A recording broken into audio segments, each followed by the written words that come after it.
Beautiful night in New York. Not a cloud in the sky. The temperature was up in the 60s this afternoon. And this is the kind of baseball night that just makes you feel good all over. For the visiting Milwaukee Braves, Tommy Aaron at first leading off. Mike Kresnick will be in left field batting second. If you're scoring, KRS-NICH. Mac Jones will be in right field batting third. Henry Aaron in center field batting cleanup. Frank Bowling will be at second base batting fifth. Del Crandall behind the plate. Del will hit sixth. Dennis Menke filling in for Eddie Matthews at third base and hitting seventh. The veteran Roy McMillan at shortstop batting eighth. Pitching and batting ninth, right-hander Bob Shaw. For the New York Mets, Jim Hickman in center field to lead off. Felix Mantilla at short batting second. Charlie Neal batting third and playing second. Frank Thomas to hit cleanup and play left field. Gus Bell in right field batting number 5. Making his debut for the New York Mets, first baseman Marv Throneberry. Marv will hit sixth. Cliff Cook playing his first polo grounds game. Cliff will be at third batting seventh. Sammy Taylor behind the plate batting eighth. Pitching and batting ninth will be left-hander Al Jackson. And now the playing of our national anthem. We're all set to get underway with the big 4-game weekend series between the New York Mets and the Milwaukee Braves. Setting up the New York Mets defensively, Marv Throneberry playing at first. Charlie Neal will be at second, Felix Mantilla at short, and Cliff Cook will be at third. In the outfield, Frank Thomas in left, Jim Hickman in center, around and right, Gus Bell. On the mound for New York, lefty Al Jackson from Waco, Texas, and behind the plate, Sammy Taylor from Woodruff, South Carolina. Umpiring behind the plate tonight will be the former Pittsburgh Pirate receiver, Benny Smith. Mel Steiner will call the plays around first. The veteran Dusty Backus will be at second, and Big Stan Landis will be at third.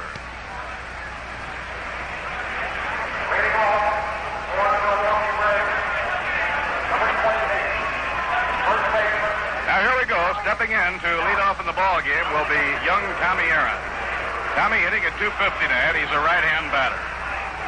He's been used at a number of positions by Bertie Tebbetts. He's turning into an all-purpose man.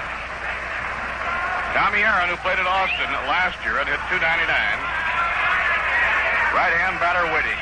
Al Jackson out of his windup delivers. Fastball over, strike one call. Jackson pitched the beauty of the game his last time out, but lost a tough pitching duel to the Phillies 2-1. His prior start, he shut out the Phillies, winning 8-0. Infield to the outfield straight away. Now the pitch to Tommy Aaron. It's off the outside corner. 1 ball and 1 strike.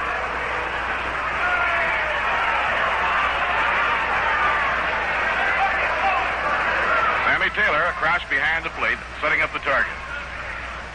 Benny Smith looking over the inside shoulder of catcher Taylor. In comes the pitch.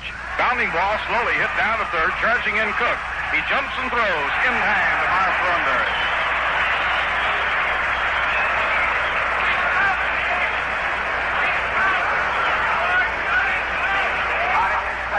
One away, nobody on. Cliff Cook coming in on the slow roller to throw out Tommy Aaron. And that brings up the veteran minor leaguer, Mike Kresnick. KRS-NICH. Mike Kresnick playing in left field. Right-hand batter takes, and the pitch is over for a called strike.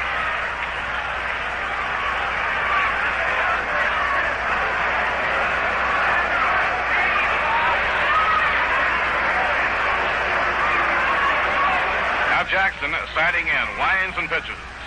Outside and high, 1 ball, 1 strike.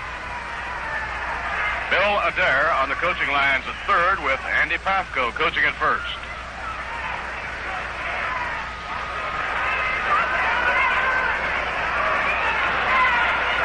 Now Jackson over the head. Around comes the left arm.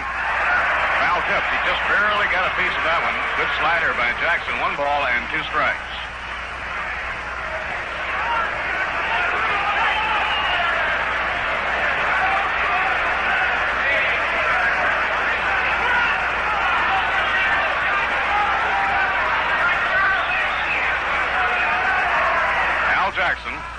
Out in front on the number 2 hitter in the game, Mike Krisnick.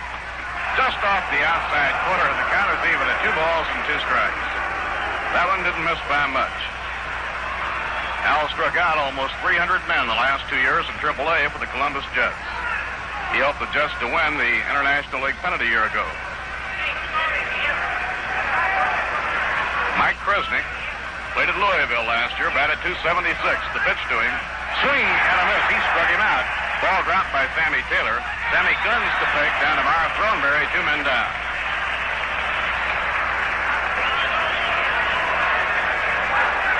Two up and 2 set aside by Al Jackson. That'll bring up Mac Jones, the right fielder. Jones hitting at .333. He got off to a slow start, and then he really went into a batting spurt. Left-hand hitter with good running speed. Mets had a good look at Mac Jones during the spring training games, both at St. Pete and Bradenton. Taken off the outside corner, 1 ball and no strikes. A doubleheader here at the Polo Grounds tomorrow. The doubleheader gets underway at 1 o'clock.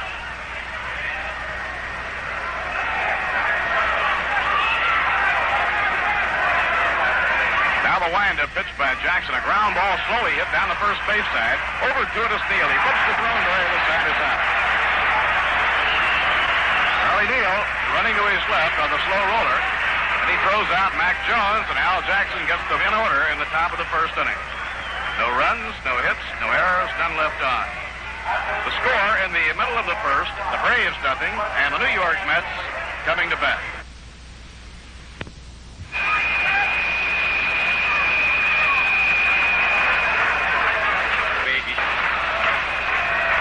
Bob Shaw on the mound for the Milwaukee Braves.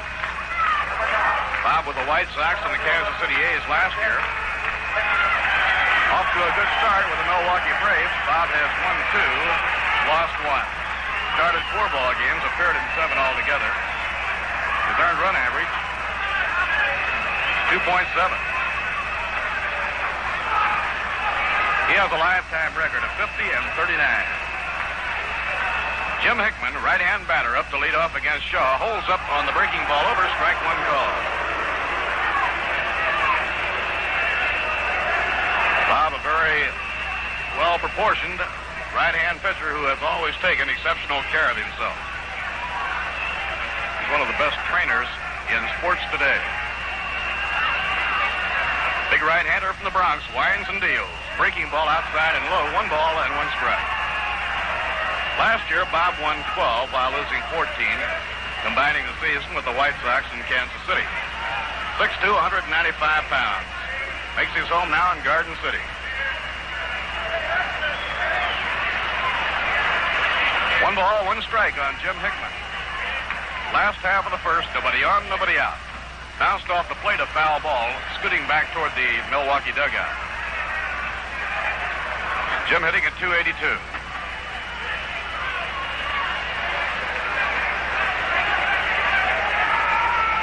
'59, when the White Sox won the pennant, it was Bob Shaw winning 18 and losing only 6, who was such a big factor for them.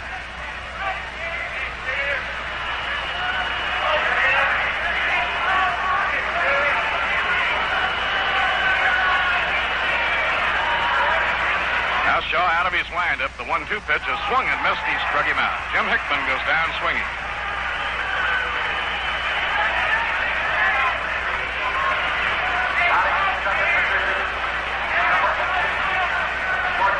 Away, nobody out, and the leading hitter for the New York Mets, Felix Mantilla, steps in. Felix riding an 11-game hitting streak and batting at .324.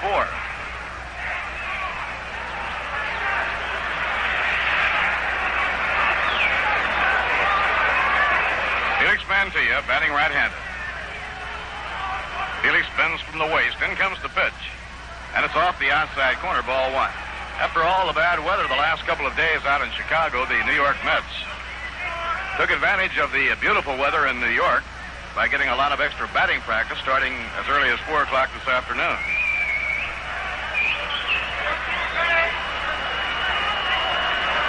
Now Shaw over the head, around comes the arm. He looks at a curve, it bends over the outside corner, a call strike, 1 ball and 1 strike. Del Crandall moving out toward the mound now for a brief get-together with Bob Shaw.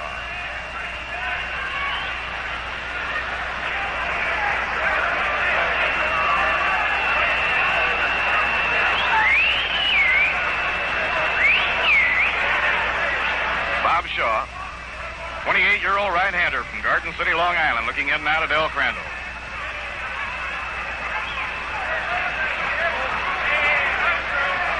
Infield and the outfield, straight away to Mantilla. Breaking ball off the outside edge, 2-1. General Manager Johnny McHale of the Milwaukee Braves gave up catcher Jose Askew, third baseman Ed Charles, and outfielder Manny Jimenez in order to get Bob Shaw during last winter's trading. Both Ed Charles and Manny Jimenez are performing extremely well for Kansas City right now, especially Jimenez. The 2-1 delivery, breaking ball over a call strike, and the count is even now, 2 balls and 2 strikes. Well, I hope you're planning to be here tomorrow and get a good look at the Polo Grounds and see the job that is turned in by Johnny McCarthy and his crew on this infield and outfield. Playing field is absolutely beautiful. That's away for a week. They took advantage of the lull of a week to really make it look even better.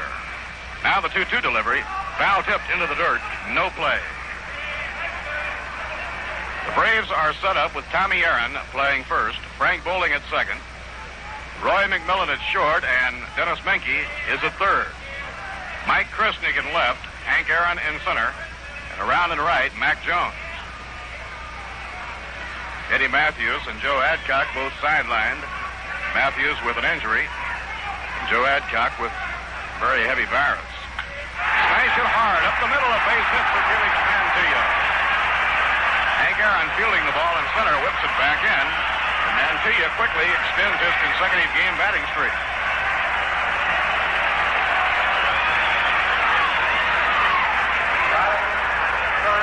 So Felix Mantilla rips one up the middle. He now has hit safely in 12 straight, and it brings up Charlie Neal.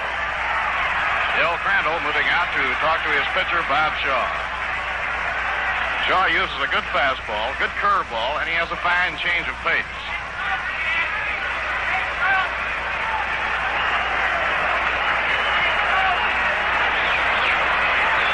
Warren Spahn will be in action in tomorrow's doubleheader here at the Polo Grounds. The other game, either Jack Curtis or Carl Willey pitches for Milwaukee. And for the New York Mets, Roger Craig and Bob Moorhead. Crowd coming alive now. We're in the last half of inning 1. Swing and a miss, strike 1. Low fastball on the outside corner that Neal went right after. Charlie's still over 300, batting at .303 with 3 home runs and 11 runs batted in. Frank Thomas waiting on deck, and then Gus Bell. Tommy Aaron moving over now to hold against the base runner, Felix Mantilla. Bob Shaw up in pitching position. Turns and fires to first. A low throw taken out of the dirt by Tommy Aaron, not in time. Breeze blowing in favor of the right-hand batters. Cutting diagonally across the field from first toward third. Whip to first again, not in time.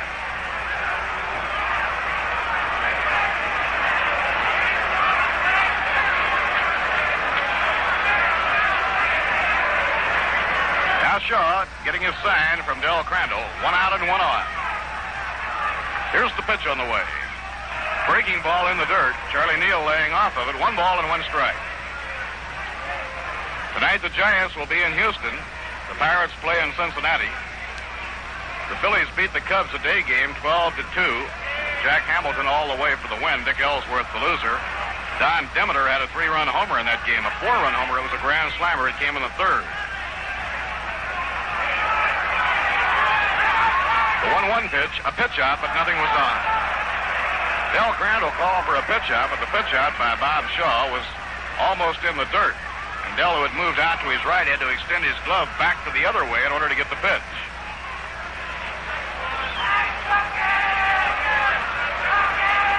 Two balls and a strike on Charlie Neal. No score. We're in the last half of the first inning. Now Mantilla grabs his lead off first. There goes Mantilla, hit and run, swing and a miss. Peg going down to second to slide, save, stolen base.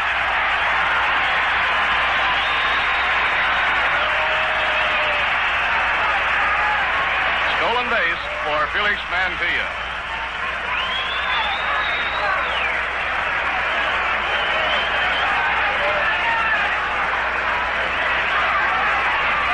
Mets had the hit and run play on. Neal failed to connect, and Mantilla steals the base ahead of Del Crandall's throw.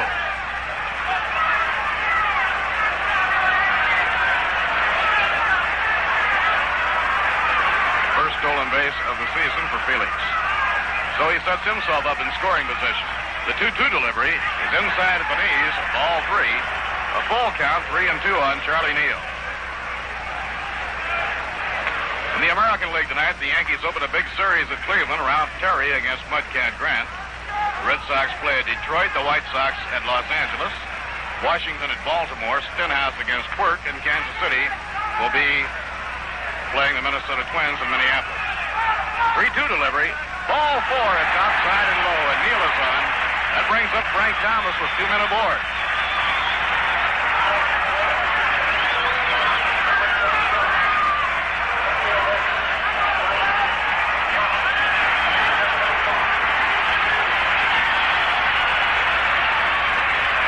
Another one of those wonderful, enthusiastic crowds here at the Polo Grounds.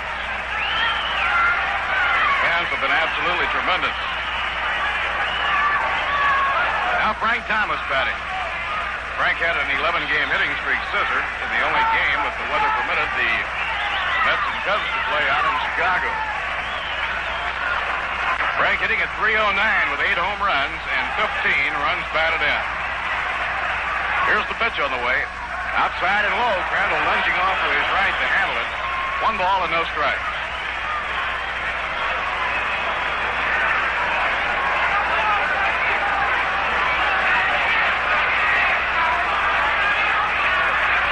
Runners take a lead. The pitch to Thomas, a change-up curve that's over for a called strike. Bob Shaw really slowed up on that one after giving Thomas a lot of motion. 1 ball, 1 strike.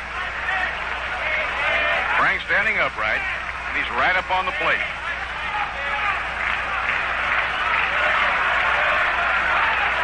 One man away. Now Shaw turns and walks off the mound for a moment to go to the rousing bag.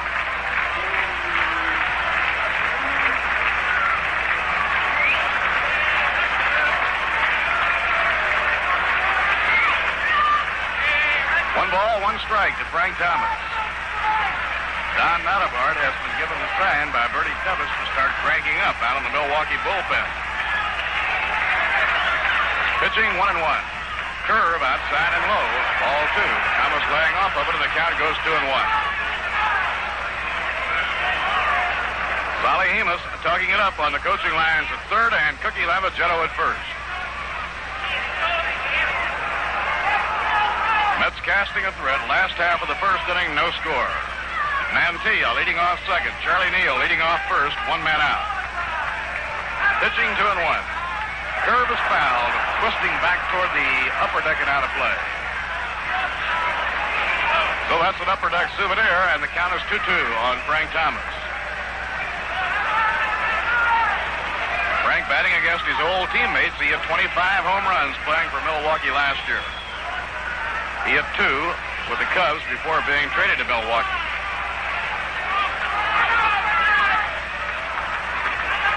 Now the stretch by Bob Shaw, the 2-2 pitch. Fastball taken down around the knees, and it's ball 3. Now let's keep an eye on the runners and see if the Mets try a play. 3-2 on Frank Thomas, 1 down. Good speed on the baselines. Mantilla, the runner, at second, and Charlie Neal at first.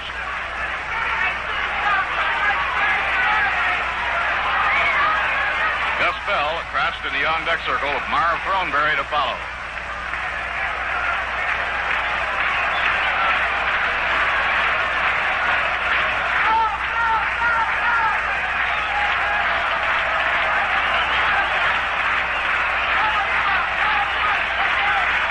Thomas cowtailling that bat around. Waiting on Shaw. Now Shaw up in pitching position. Pickoff play. Throw to second. Safe on a close one. Roy McMillan darting in on the count play to take the toss from Bob Shaw, and that was close. Mantilla trying to get away as far as he could and still be able to get back, and he had it timed just exactly right. Another stride, he was in real trouble. Now Shaw checking with Del Crandall. The runners take a lead, and now Shaw wants timeout. He wants Del Crandall to come out. They want to take no chances. They want to be sure they're together on it and perhaps to put it on right there. At the end of one inning, Yankees nothing, Cleveland nothing. Ralph Terry pitching for New York. Mudcat Grant on leave is pitching for Cleveland. Washington nothing, Baltimore nothing. Dave Stenhouse for Washington. And Art Quirk, a left-hander, pitching for the Orioles. Those are the only scores that we have in at the moment. The runners wait away to count 3-2. Down comes the pitch. Foul. Back upstairs, no play.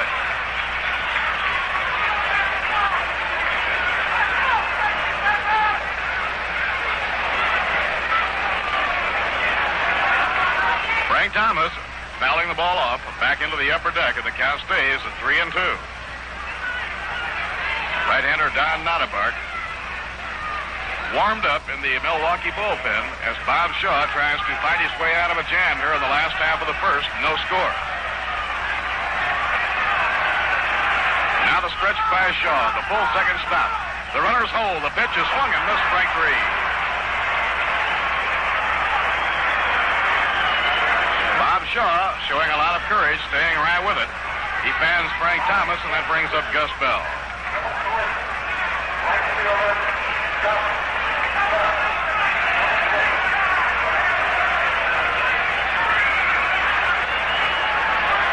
Now Del Crandall signals to the infield. There are two away. Felix Mantilla on second, Charlie Neal on first. This year, Bob Shaw has won 2, lost 1. 28-year-old right-hander from Garden City, Long Island, who in '59 won 18 and lost only 6, helping the White Sox to a pennant. He takes it outside, 1 ball and no strikes. Gus made quite a play in the outfield in the only game played out in Chicago. He took one out of the vines.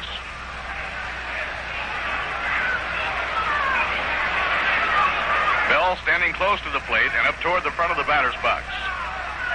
Now Shaw makes the stop. Here's the pitch. A line drive caught by the first baseman, Tommy Aaron, to retire the side. Bell, who has been in a batting slump, hitting in tough luck on that one. He hit a hard line drive that Tommy Aaron reached up to grab. So the Mets threatened but failed to score in their half of inning number 1. No runs, 1 hit, no errors, 2 left on. At the end of 1, the score here at the Polo Grounds, the Braves nothing and the New York Mets nothing.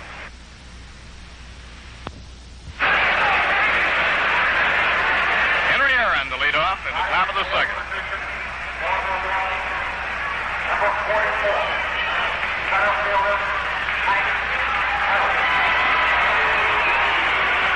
Aaron has just been getting into stride. He's hitting at .258. Inside and low, it's ball 1. He was in a real tough batting slump, but he came out of it in Philadelphia. A ball game in which he had 2 homers, a triple, and a double. Hank has hit 4 home runs, knocked 11 runs in. Jackson winding. Here's the pitch to him. Fastball in the outside corner, a strike. 1 ball and 1 strike.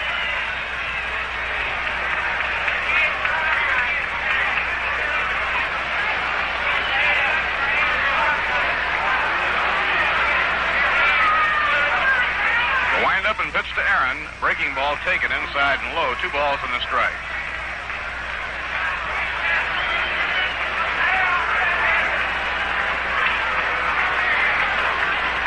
Hank, an outfielder. His younger brother Tommy is an infielder. 2-1 delivery. Bounding ball slowly hit down the third. Tough chance for Cook. Here's the peg. Not in time. He's on with a leg hit. Hank Aaron, who can fly, took the big swing, tapped it slowly down the third baseline, and he beats it out.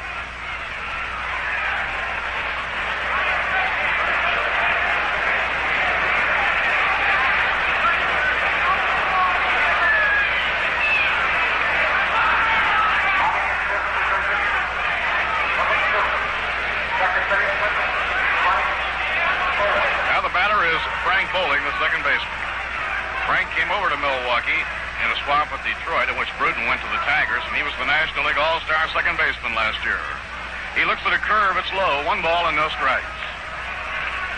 Frank Bowling, slender right-hand hitter, fine ball player.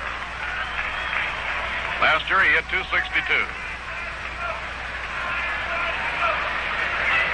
Now Jackson off the stretch. Pegs the ball over to Marv Throneberry, not in time. Aaron practically standing right on the base.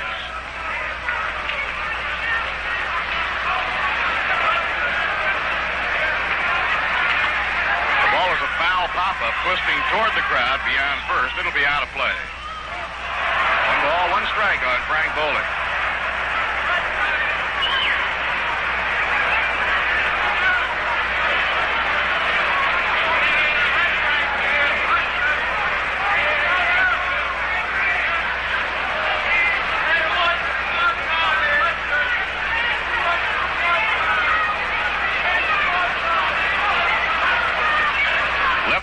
Jackson eyes the runner, Henry Aaron.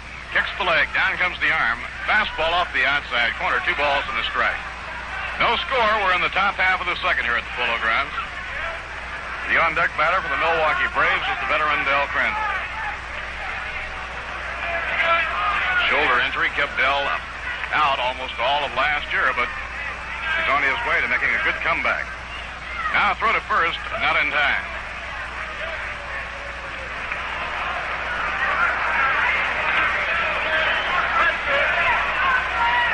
Comes the pitch to Bowling. He has to jump back and take this one inside down around the knees. 3 balls and 1 strike. 3-1 to Frank Bowling.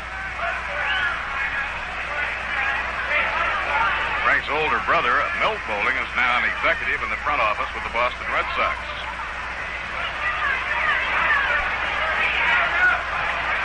Throneberry holds against Aaron. Jackson behind on the count. Deals 3-1. A ground ball hit hard over the bag. A base hit. Right down the left field line. Rolling now into the corner. Aaron's on his way to third. Bowling will hold a single.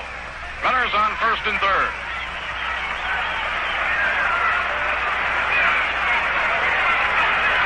Frank Bowling hit a hard grounder right over the bag. Just fair by about a foot and then down to the corner. Frank Thomas getting over there to grab the carom in time to hold Aaron at third and hold Bowling to a single. So now the Braves, with nobody out, have runners on first and third, and Del Crandall coming up.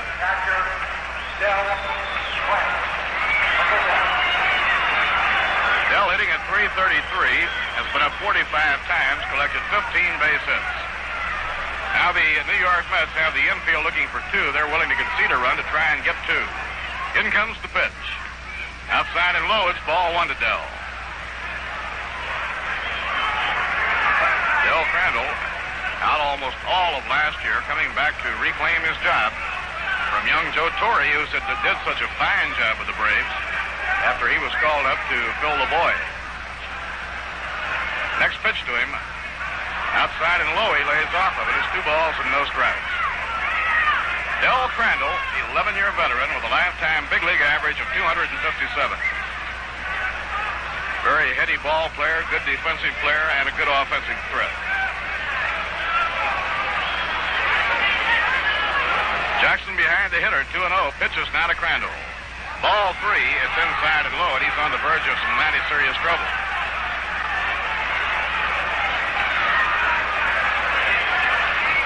Little Al Jackson, who was born on Christmas Day 27 years ago, has 1 win and 2 losses.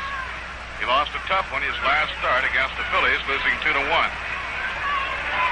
Pitching 3-0. He went after it, a swing and a miss. Low breaking ball on 3-0. Del Crandall trying to hit it up the stairs, but failed to get it, and the count is 3-1.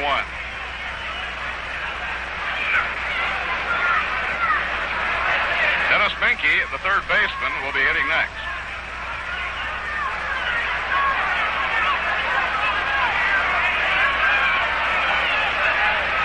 Runners at the corners. Down comes the pitch. There goes the runner towards second. Swing and a foul tip out of play.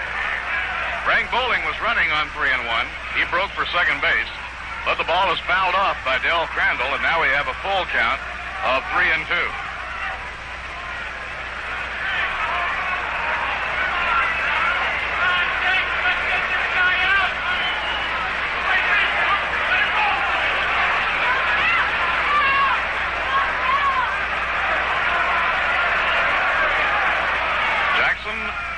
Up into pitching position. Eyes the runners. Now the pitch on the way.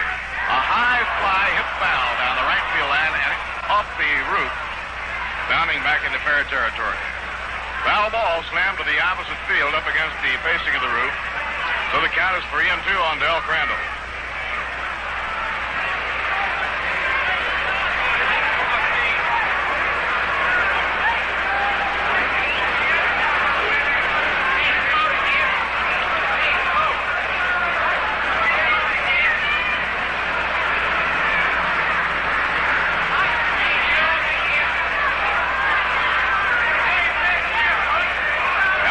Edging off first, draws a throw from Jackson, and he hurries back.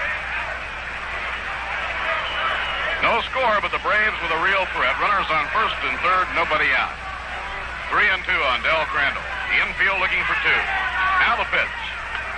A high fly ball hit toward the right field line. Maybe awful tough to reach. Bell on the run, can't get it. The ball is a base hit just inside the right field line. In to score is Hank Aaron, and runners go to second and third on the opposite field, double by Del Crandall. They were playing Del to pull. Bell was way over in right center, and Crandall hit the ball on a fly right down the right field line. The ball landed just a couple of feet in front of the wall, bounced up against it. So the Braves take the lead 1-0, and they have runners on second and third, nobody out. Now, before Dennis Menke steps in, let's step out for station identification. 810 on your dial. This is WGY Schenectady.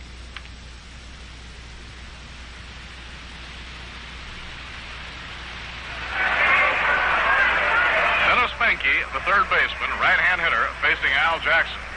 Runners on second and third, nobody out. A high pop foul over toward the field boxes.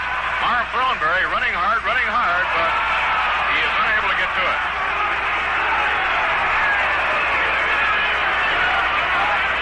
Ballpark is brand new to Marv Throneberry, and it takes a few games to get adjusted. That ball actually was playable. It landed on the gravel, but Marv was unable to get under it. So it's a one-strike count on Dennis Menke. Menke played at Vancouver last year and hit .293. He's filling in for the injured Eddie Matthews. A fly ball popped in the air at a very short right field. Charlie Neal on the rim of the outfield grass takes it for the out. The runners holding at second and third, one man down. That'll bring up veteran Roy McMillan. Roy hitting at .217.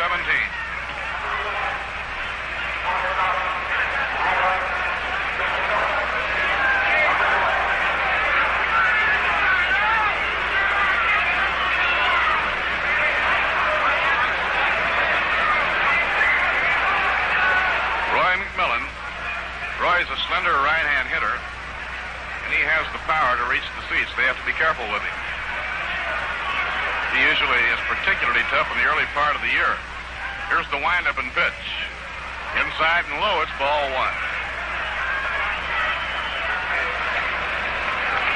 Roy, an 11-year veteran, lifetime average of .246.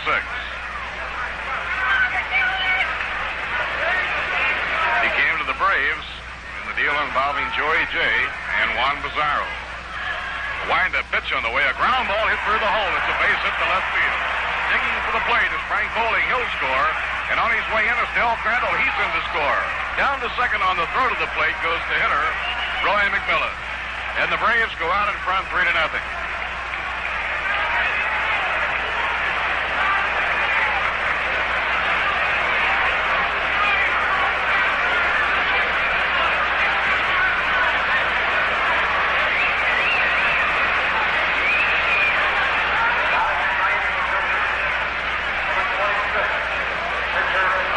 Single by Roy McMillan. A sharp grounder hit through the hole into left field, drives two in. Now the Braves have three home in the top of the second, and they lead 3-0.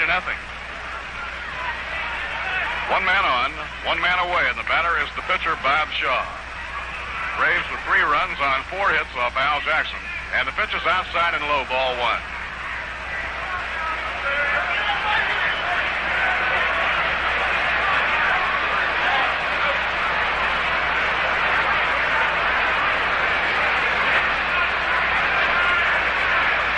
Jackson up in pitching position. Delivers.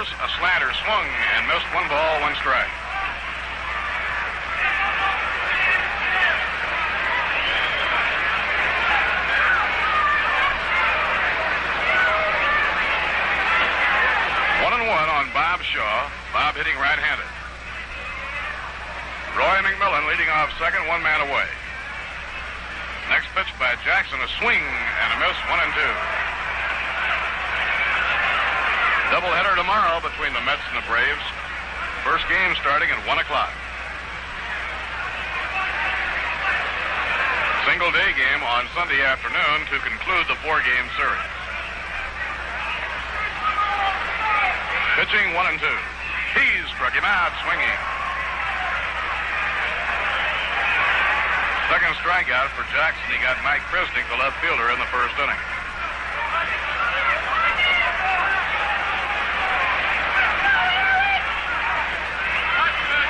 Milwaukee, 3 runs on 4 hits here in the top of the second, and now the leadoff batter, Tommy Aaron, is up. Tommy just 22 years old. He won't be 23 until August. Mobile, Alabama, bats him right-handed. Pitch on the way, bounced foul. That one hit him on the leg.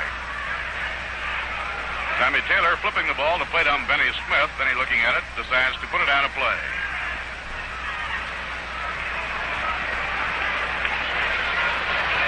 Bill Adair, who was a mighty successful minor league manager and now on the coaching staff of the Milwaukee Braves, is coaching at third. Andy Pafko is on the lines at first.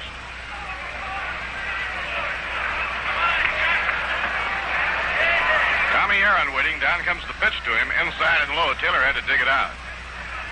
1 ball, 1 strike. Tommy was thrown out by Cliff Cook in the first inning. Tommy hitting at .255.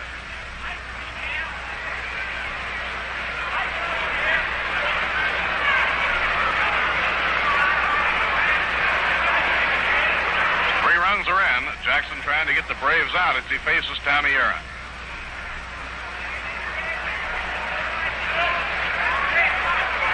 Mets had a threat in their half of the first inning. They had Shaw in trouble with runners on first and second, 1 down. But he pitched down to the jam. Swing and a miss on a breaking ball thrown by Al Jackson. Tommy Aaron really gave that one a big swing.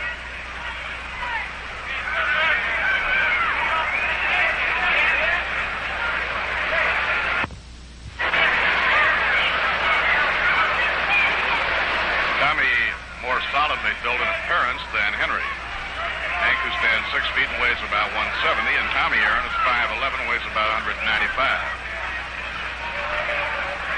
He had 15 home runs in the minors last season. Just got a piece of that one, a foul ball, and the ball came back against the inside protector of umpire Benny Smith.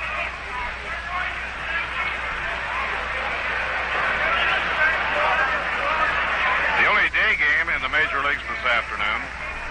The Philadelphia Phillies defeated the Chicago Cubs 12-2 with rookie Jack Hamilton going all the way. Ellsworth tagged with the loss, and Don Demeter hit a grand slammer in that game. Demeter off to a good start power-wise, has now hit 5 home runs. 1-2 count on Tommy Aaron. The pitch by Al Jackson. Bounding ball back to the mound. Jackson has it easily. Throws to Throneberry on the side of out. Milwaukee, 3 runs, 4 hits, no errors, 1 left on. And now at the end of an inning and a half, the score here at the Polo Grounds, the Braves 3, and the New York Mets, nothing.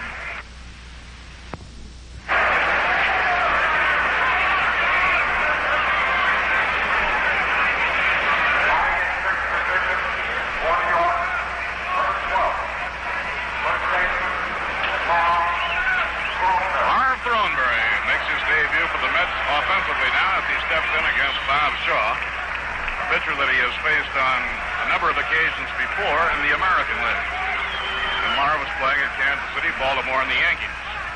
Here's the windup pitch to him. A high pop-up outside third in foul ground. Scooting over is Dennis Menke. The Brave third sacker makes the catch in foul ground for the out. 1 away and nobody on.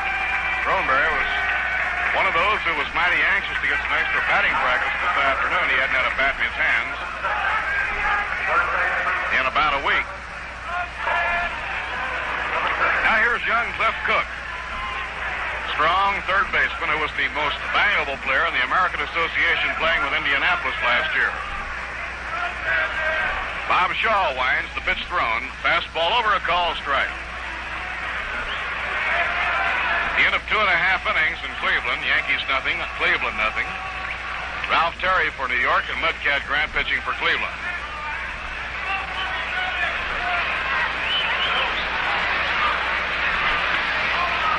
Check swing, and the pitch is taken. 1 ball, 1 strike. It's Cliff Cook, mighty powerful young man. He had 32 home runs last year. He's hit a lot of home runs in the minor leagues. He had 1 hit, and that 1 hit helped to win the game from the Chicago Cubs out at Wrigley Field in his first game as a member of the Mets. A high fly, well hit to left center field. Back goes Henriera. This is way, way out there, and it's dropped by Aaron on the warning track. And deep left center field. On his way to third goes Cliff Cook. He is in standing up.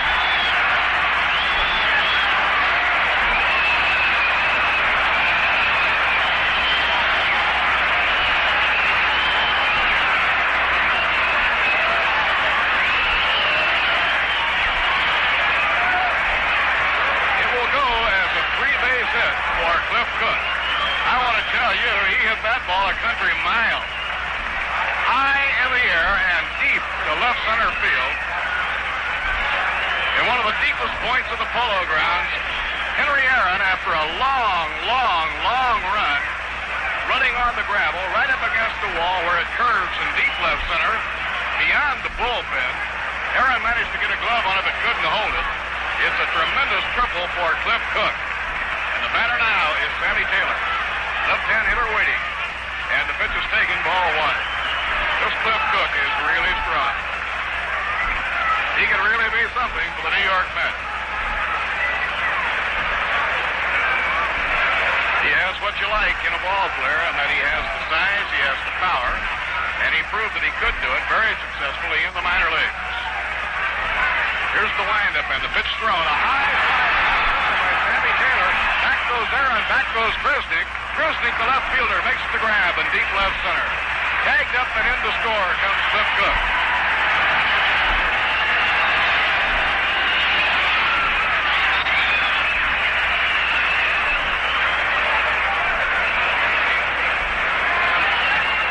Sammy Taylor driving Cook home on the sacrifice fly. It's now a 3-1 ball game in favor of the Braves.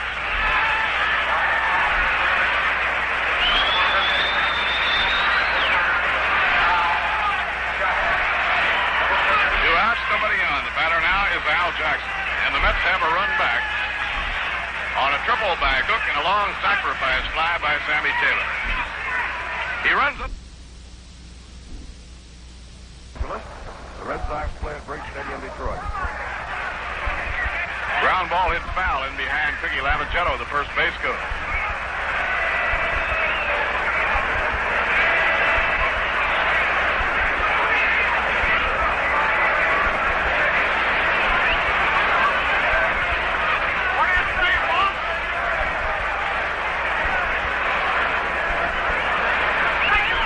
Shaw winding, the 2-strike pitch, whacked foul, swung late on it and hit it foul down the third baseline. 2 strikes to Jackson.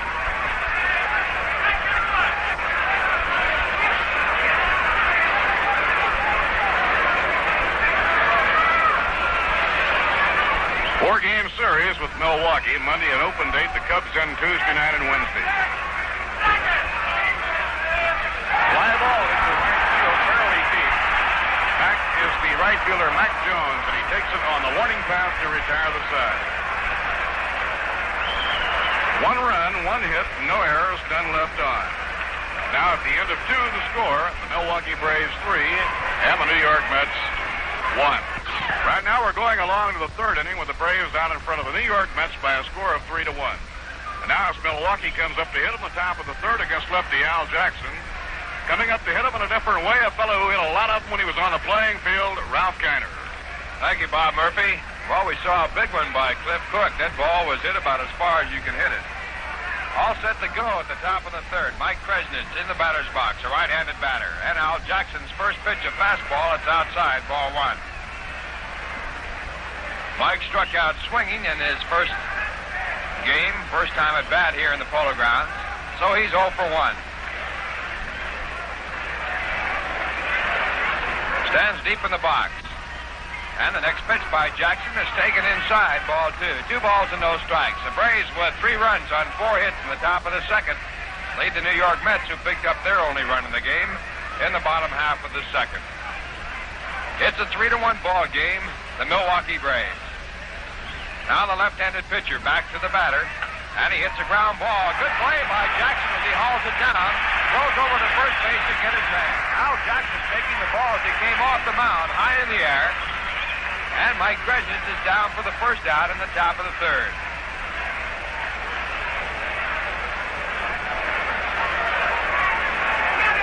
That will bring up Mac Jones, the left-handed batter. Mac 0 for 1 in the ball game, grounded out to second base. Tall left-handed batter. He started the ball game with a .333 average. He has 4 home runs, 13 runs batted in. And the first pitch to him by Al Jackson, just below the knees, ball 1. Umpire behind home plate, Benny Smith, the next catcher, and he shakes his head when Sammy Taylor asked him if the ball was high enough. Well, Benny was a great catcher in the major leagues. He certainly ought to be able to see him. He's seen plenty come through. The 1-0 pitch to Mac Jones hit sharply right through the middle into center field, a base hit. So Mac Jones rounds at first base and holds there as Jim Hickman throws in, and he gets his first base hit in the Polo Grounds. A man on first base and 1 out to score 3-1 Milwaukee.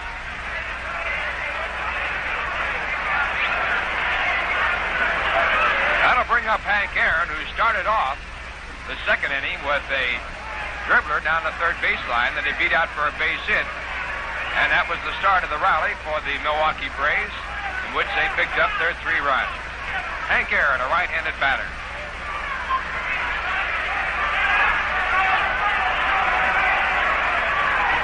Al Jackson checking his run at first, comes to the plate with a slider that's a called strike in the outside corner, about knee high. Aaron off to a slow start this year, batting .258 at the start of the ball game. He does have 4 home runs. Jackson back to the plate. The pitch is popped up in the air in foul territory. Sammy Taylor coming over by the dugout, calls and makes the catch and almost runs into Throwberry. Then he cuts over towards first base as Mac Jones holds there. Nice running catch by Sammy Taylor for out number 2. There's an awful lot of room to roam back of home plate. Taylor had a long way to go to run that one down.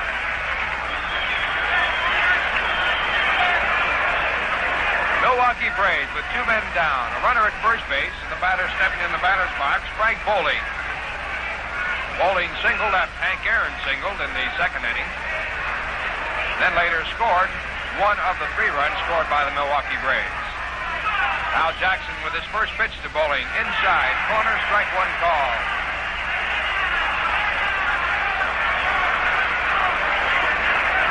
Bowling started the ball game at .273. Right-handed batter with a slightly open stance.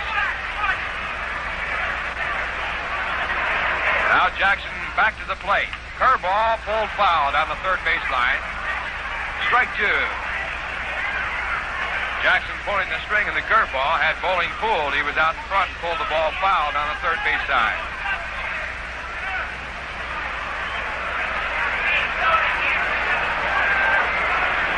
Braves lead by 2. It's a 3-1 game as Jackson looks for the 2-strike sign. At first base, Mac Jones holding there, and the pitch is high, ball 1. 1 ball, 2 strikes.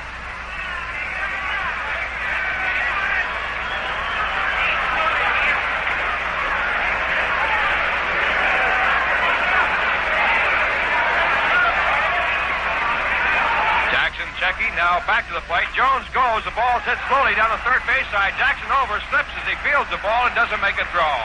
He had no chance to get his man. And moving down to second base with no interference, Mac Jones. So now runners at first and second with 2 men down. And a batter coming in the batter's box will be Del Crandall. Crandall doubled right down the right field line to drive in 2 runs his first time up. 2 of the 3 scored by the Milwaukee Braves. The Mets have 1. That's hit number 6 off Al Jackson.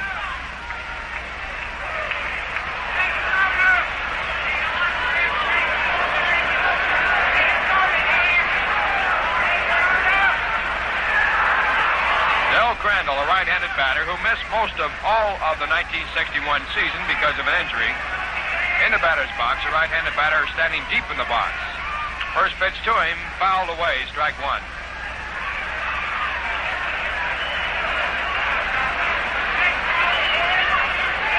Third base coach, Jim Adair, throwing the ball away. At first base, a familiar name, familiar player, Andy Pafko, still wearing his famous number 48.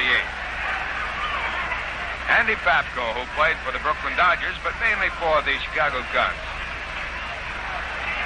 A one-strike pitch set up now to Del Crandall, but a play being put on at second, but not coming off, as Jackson does not throw when Neal goes over to move the runner back at second. Rays with runners at first and second base and 2 outs. Next pitch to Crandall is low, ball one.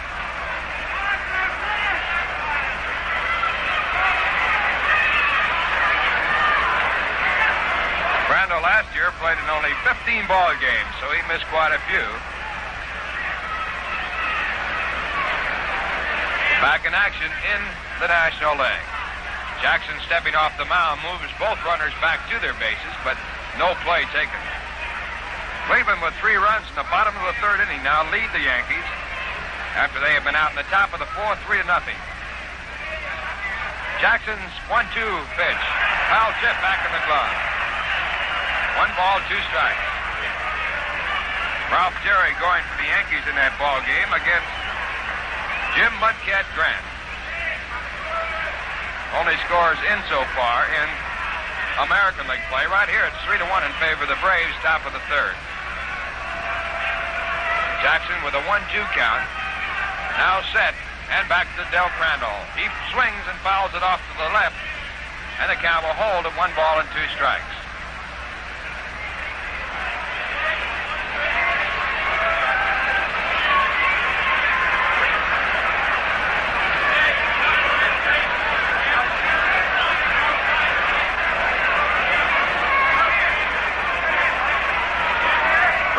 Good power hitter. Now set, and the pitch back to him again is fouled away, so the pitch will go as a strike, and the count will hold at 1 ball and 2 strikes. Mac Jones out at second base. At first base, Frank Bowling. 2 men out to score 3-1 Milwaukee.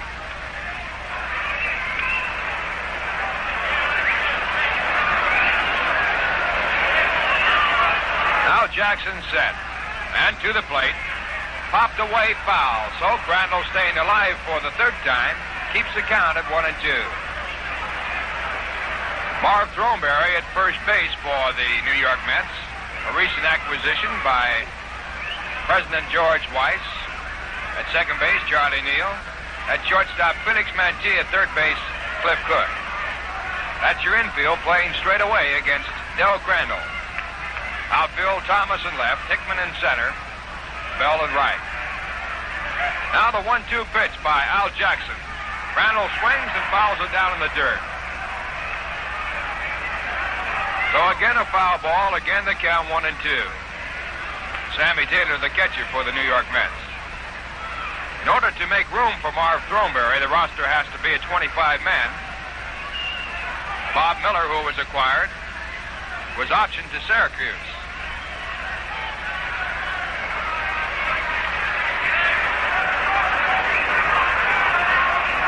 So the Mets stand at 25 men now, and Throneberry is in the ball game.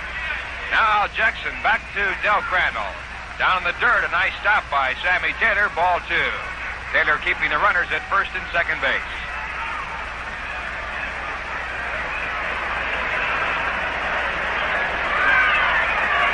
Al Jackson calling timeouts for a new ball. Gets it from Benny Smith, the home plate umpire.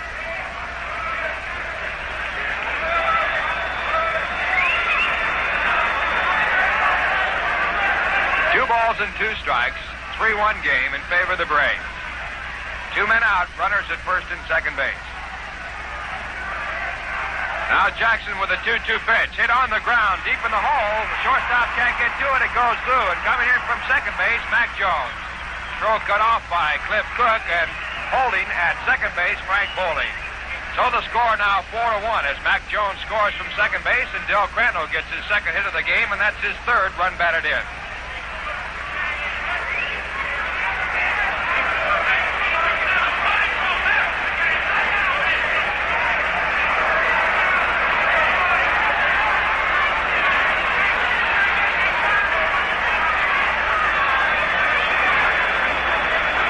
In favor of Milwaukee with 2 men out. And Al Jackson now getting set to pitch to Dennis Menke.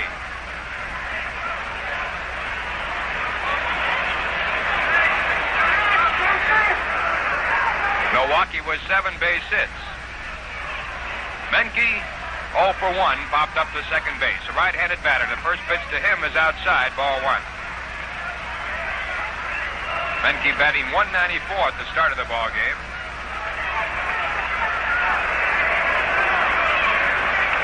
Last year batted 293 for Vancouver in the Pacific Coast League. 1-0 pitch is foul tip back in the catcher's glove as Menke started to swing, then held up and couldn't do much with it. So the count 1 ball, 1 strike.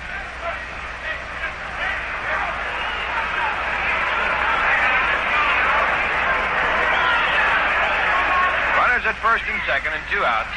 As Jackson comes back to Dennis Menke with a slow curve. It's fouled off the glove of Sammy Taylor. The count 1 ball, 2 strikes.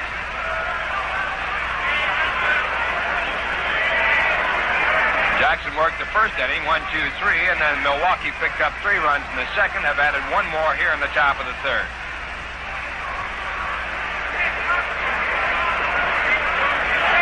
Jackson now into the stretch and back to the plate. And it's a curveball. It's down the dirt. And again, Sammy Taylor blocks the ball out in front of him, holding the runners at first and second. 2 balls, 2 strikes.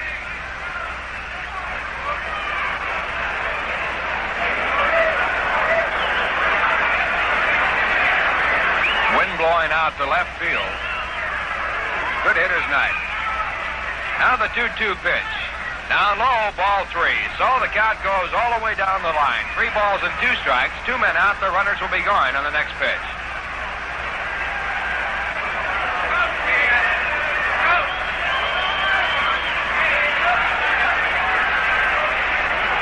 Al Jackson looking for the sign.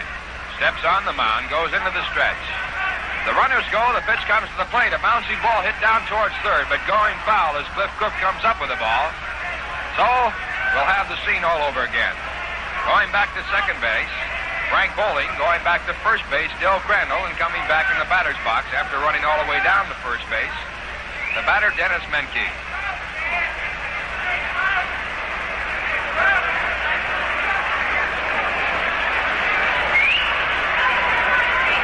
Menke playing at third base for Milwaukee, playing his first game in the Polo Grounds, and now all set on the 3-2 count. The on-deck batter, Roy McMillan, the shortstop. Jackson checking the runner at second base. Now to the plate as the runners go. A swing, a foul tip back in the glove, strike 3. So Al Jackson picked up his third strikeout, a big one to retire the side. And in the inning for the Milwaukee Braves, 1 run on 3 hits. There were no errors by the New York Mets, and 2 men were left on base. And the score now at the end of 2 1/2 innings of play. The Milwaukee Braves 4, the New York Mets 1.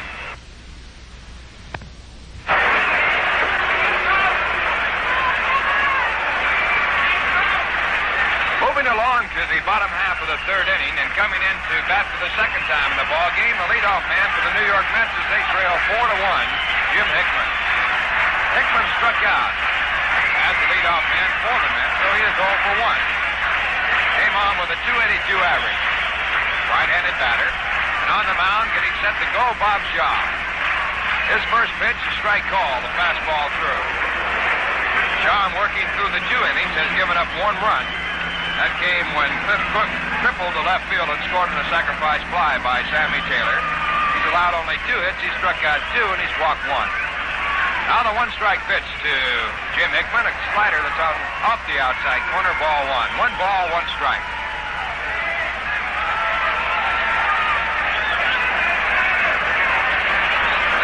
Shaw has gone the route twice to win 2 ball games. Went all the way against L.A. and all the way against Houston. Back to the plate, a drive to left field, and this one will go all the way. And there it goes.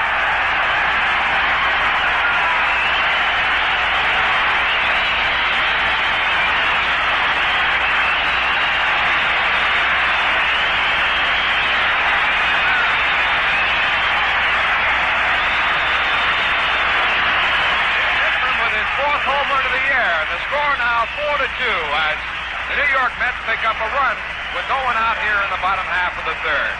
That ball was off of the facade of the roof area, down the left field line, right above the 310 mark. There was no doubt about it. Jim Hickman, home run number 4 in his major league career. And now coming into the batter's box, Felix Mantilla. And Felix is a single going for him. That was his base hit for the 12th straight game. Mantilla came on at 324. Right-handed batter against Bob Shaw.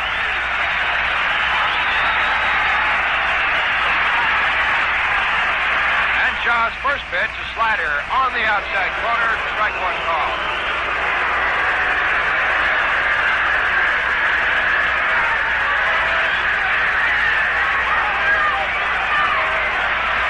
Bob Shaw on the mound goes into the windup.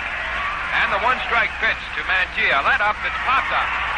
On the right-hand side, coming over from second base, Frank Foley. He calls and makes the catch. So Mantilla's down for out number 1, and Charlie Neal comes in. Well, Jim Hickman didn't have a chance yesterday to celebrate his 25th birthday. So he had to hold it over one day to pick up a home run here a day after.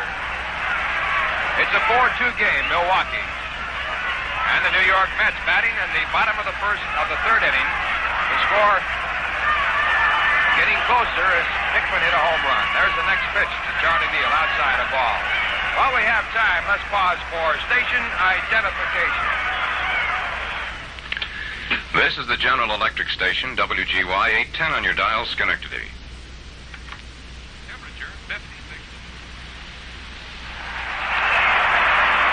To Johnny Neal is fouled away. So the count now, 1 ball, 1 strike. Ball bouncing off the roof down into the lower deck area, giving the fans a chance to scramble, but then bouncing away. Johnny Neal with a walk in his only appearance here tonight, batting .303.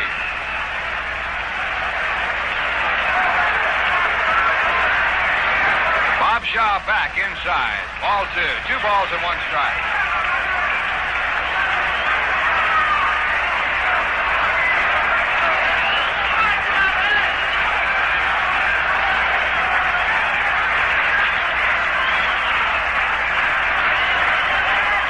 Charlie Neal in the batter's box. Set to go. Bob Shaw on the mound. And the 2-1 pitch. Fastball is fouled back over the top of the roof. Now bouncing down the crowd. Strike 2. 2 balls and 2 strikes.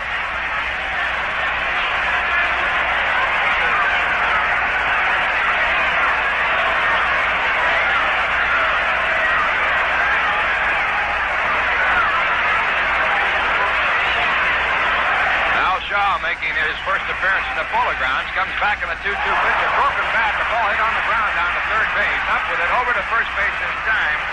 Dennis Menke. That bat just broke right in half and splintered with a piece of it going all the way out to the third base area just short of the grass. So 2 men down as Charlie Neal goes out, and Frank Thomas comes up to bat.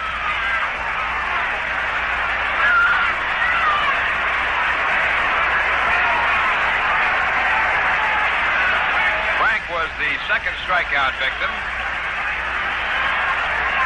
of Bob Shaw when he struck out his first time up in the first inning. Shaw getting Hickman and Frank Thomas in that inning for his only 2 strikeouts. He's given up 2 runs on 3 hits, walked 1 batter. A let up to Thomas, full foul on the left field line. That ball hit very hard, but pulled down too far to the left. Strike 1 on Frank Thomas. Frank came in the ball game with a 309 average. He has 8 home runs and leads the club in that department. Also, he has the club leadership in runs batted in with 15. A one-strike pitch to Thomas. A slider just outside. Ball 1. 1 ball, 1 strike.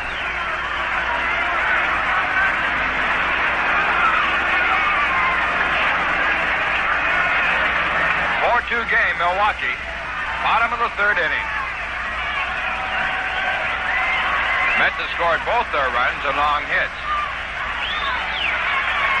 Shaw back with a high-hanging curveball, ball 2. 2 balls and 1 strike. Shaw trying to change up with the curve, left it up too high.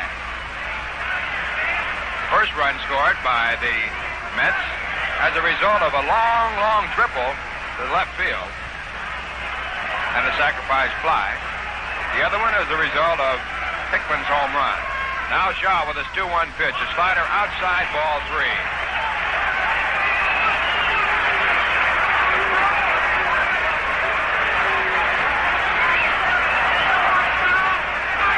So Bob Shaw to Frank Thomas, 3-1 with 2 men out. The on-deck batter, Gus Bell. Shaw makes his home in Garden City, New York. The 3-1 pitch to Thomas. Call strike 2. Slider catching on the outside corner. So Thomas and Shaw all the way out. 3 balls and 2 strikes.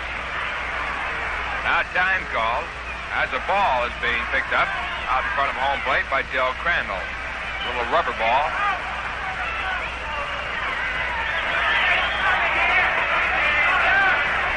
Frank Thomas, 3-2. Standing right on top of the plate. Waiting for Shaw to get his sign. Shaw takes plenty of time. Takes off the side. Then goes into the bump. And the 3-2 pitch. Popped up in the air. Third baseman Dennis Menke right on the bag. Makes the catch in fair territory, and that retires the side.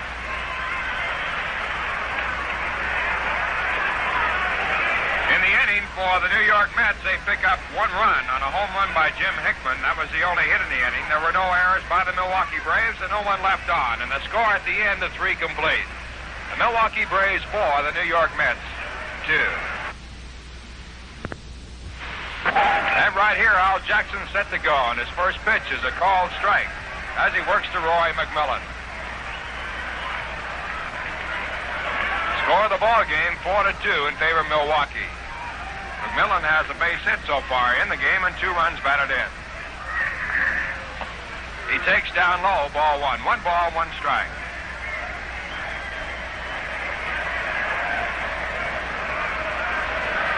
Jackson working the top of the 4th has given up 4 runs on 7 hits. A change of pace outside, ball 2. 2 balls, 1 strike.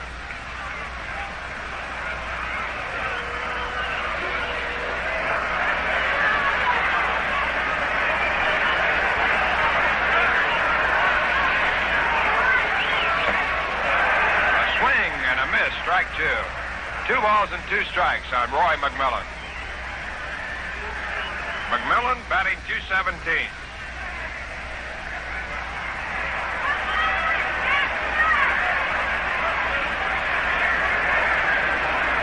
And now the left-handed pitcher back to the right-handed batter inside, ball 3. 3 balls and 2 strikes as Roy McMillan leads off in the top of the 4th inning for the Milwaukee Braves. The on-deck batter, the pitcher Bob Shaw. And now the 3-2 pitch to McMillan. Hard ground ball right off to the bag, bouncing over the third baseman's head. Now Cook chasing it down the line, picks it up and holds the runner at first base. That ball was a line shot that hit the bag and bounced up. Cook would not have made a play on the ball if it had not hit the bag. And McMillan gets his 2nd straight hit. He's at first base, and the batter now coming up is Bob Shaw.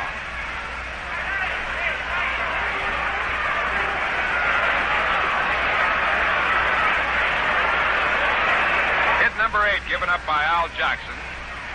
And Shaw now in the batter's box with Cook at third base and Throneberry at first looking for a possible bunt.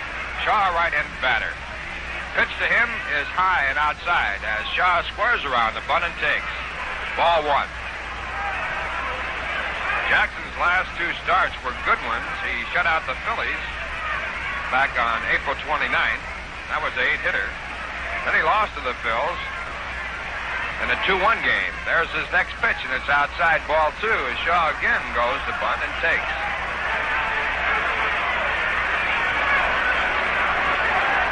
Two balls and 2 strikes. Al Jackson, the pitcher.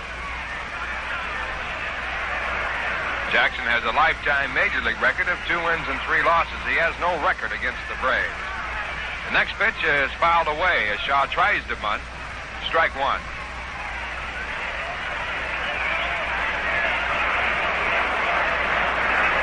Roy McMillan at first base. No one out, top of the 4th with Milwaukee leading 4-2. Now the left-hander back to the plate. Shaw bunts foul again, strike 2. 2 balls and 2 strikes.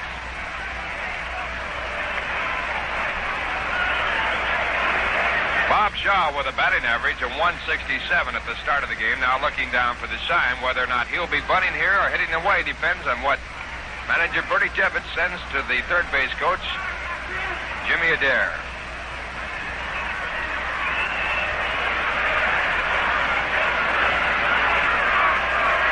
Cook at third, moving back a little bit. And here's the pitch, a square on the bunt, but Shaw takes, and it's outside, ball 3. So Al Jackson now 3-2 to his second man in this inning. And we'll see exactly how Milwaukee will play it. There's no one out in the top of the 4th inning, a run at first.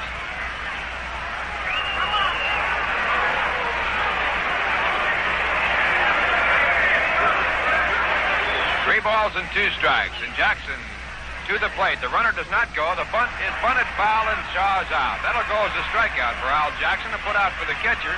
And now 1 man out, and the batter coming up. The leadoff man for Milwaukee, Tommy Aaron.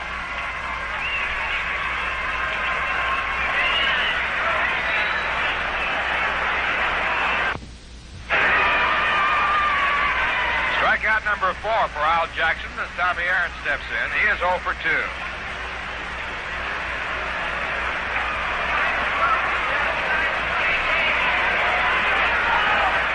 Right-handed batter, grounded out to third. A good play by Cliff Cook. And then he also grounded out to first base. He came on with a .259 average. Al Jackson with his first pitch. It's popped up in the air, but going foul. No play on it. Strike 1. Tommy Aaron, the brother of Hank Aaron, playing in this ball game at first base. He's an infielder, primarily a second baseman. Now the left-hander back to the right-handed batter. A hard ground ball over to Neal. He picks it up, throws to the shortstop covering. The return throw to first base, not in time.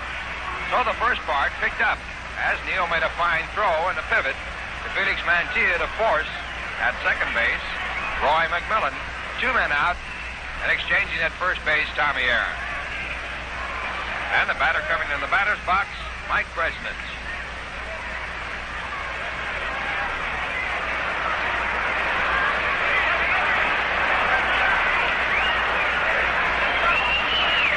Kresnitz, a right-handed batter.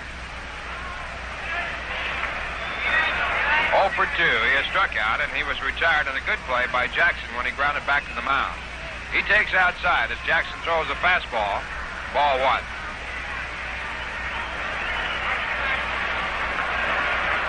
Four-2 game. Milwaukee leading, top of the 4th inning.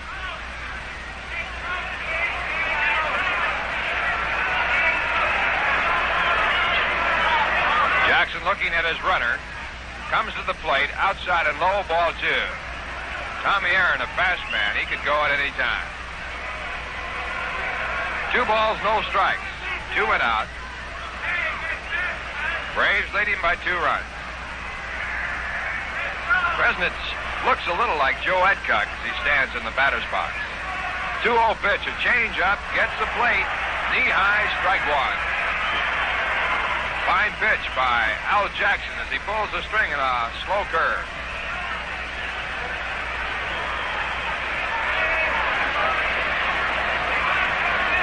Two balls and 1 strike. as Jackson sets on the mound and comes to the plate. Fastball, it's fouled down in the dirt, strike two. So the count going to 2-2 on Mike Kresnich.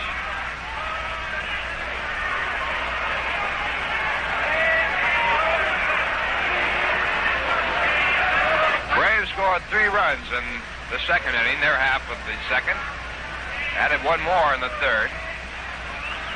The Mets picked up a solo run in the second, a solo run in the third. Tommy Aaron at first base with a good-sized lead. Jackson to the plate, the 2-2 pitch hit deep to right center field. Running over to the left, Jim Hickman, but Gus Bell is there, and he makes the catch. Gus Bell retiring aside as he pulls down the long fly ball to right center field.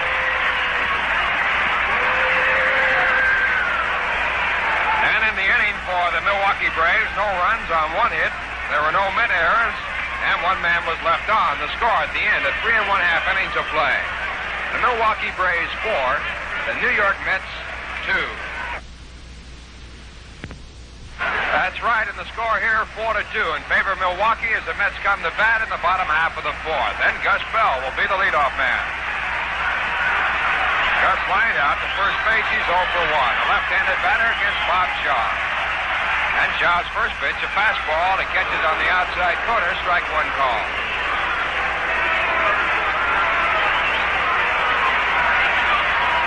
This is Bob Shaw's 5th starting appearance and his 8th appearance of the season. Big fellow acquired from the Kansas City Athletics. 1 strike pitch popped up in the air. The shortstop, McMillan, and the second baseman converging. McMillan calls and makes the catch. So Bell is down as the leading man in the 4th inning for the New York Mets with the score 4-2 against them. And coming up to bat for the second time as a New York Met, Marv Throneberry. He popped up to the third baseman in foul territory.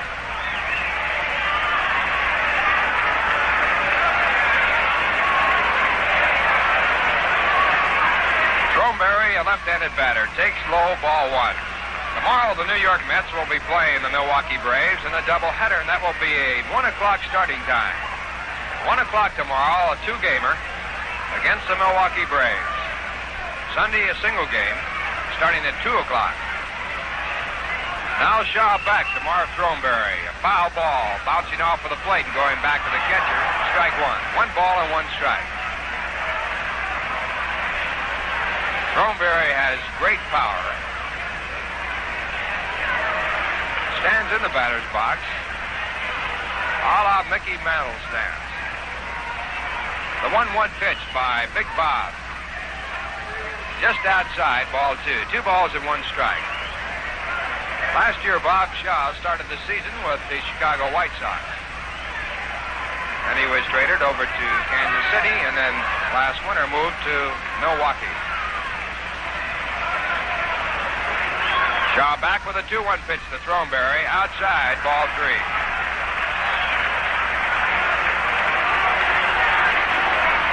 Four to 2 game, Milwaukee, bottom half of the 4th.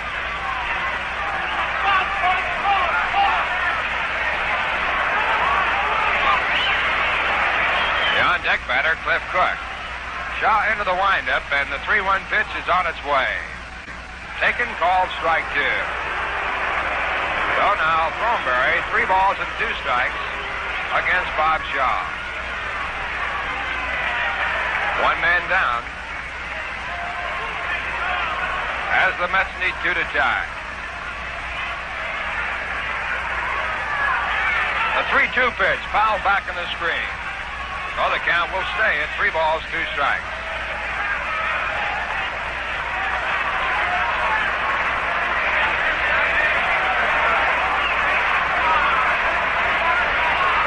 Throneberry looking for his first Major League base hit of the 1962 season. Now Shaw back to the left-handed batter. Outside, ball 4. Shaw walks his second man and puts Throneberry at first base and brings up Cliff Cook.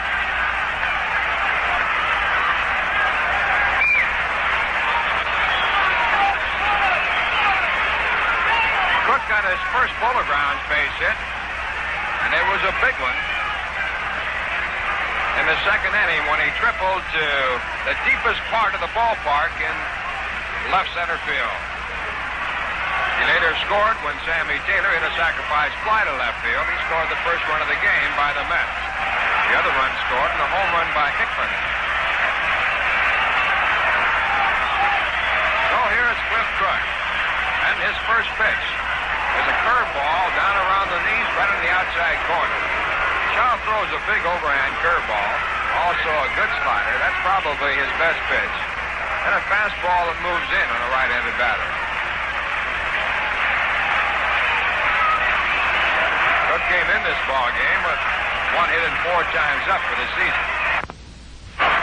Fastball, it's up inside, but a little bit too far inside. Ball 1. 1 ball, 1 strike. So with Cook's triple, he now has 2 hits and 5 times up. He's batting .400 for the Mets. Cleveland out in the bottom half of the 5th. The Yanks out in the top of the 6th. So the score of that game still 3-0 Cleveland.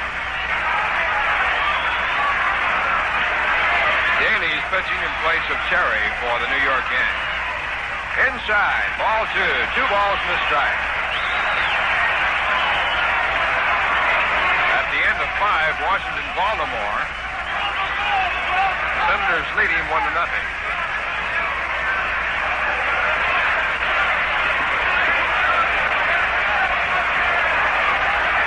Bob Shaw, 2-1 to Cliff Cook. A curveball, strike 2.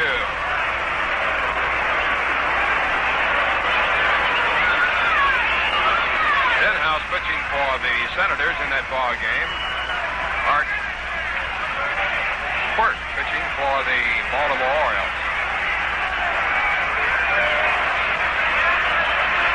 Bob Shaw with a 2-2 pitch, a sidearm slider that hangs high, ball 3. So the count now all the way out, 3 balls and 2 strikes to Cliff Cook with a runner at first base.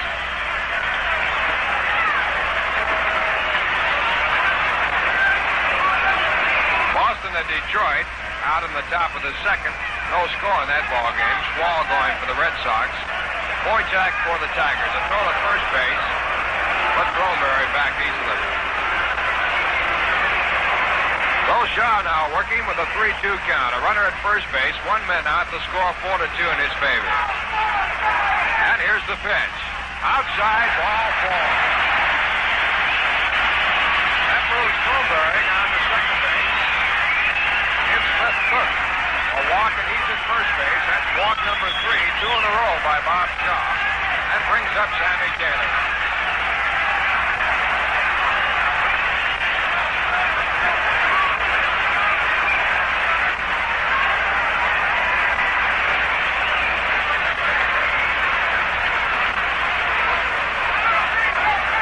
Sammy Taylor with a sacrifice fly to left field. He has a run batted in. Batting .200. And now that brings action in the bullpen for the Milwaukee Braves. Don Nottebart up and going for the 2nd time. He was up in the first inning when the Mets threatened in that inning.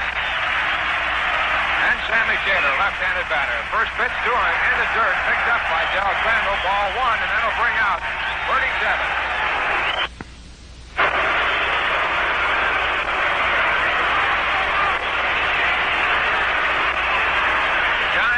With 1 out at first base, potentially, for the New York Mets. The go-ahead run in the form of Sammy Taylor, the batter. Now Bertie Jebbins, the former Major League catcher.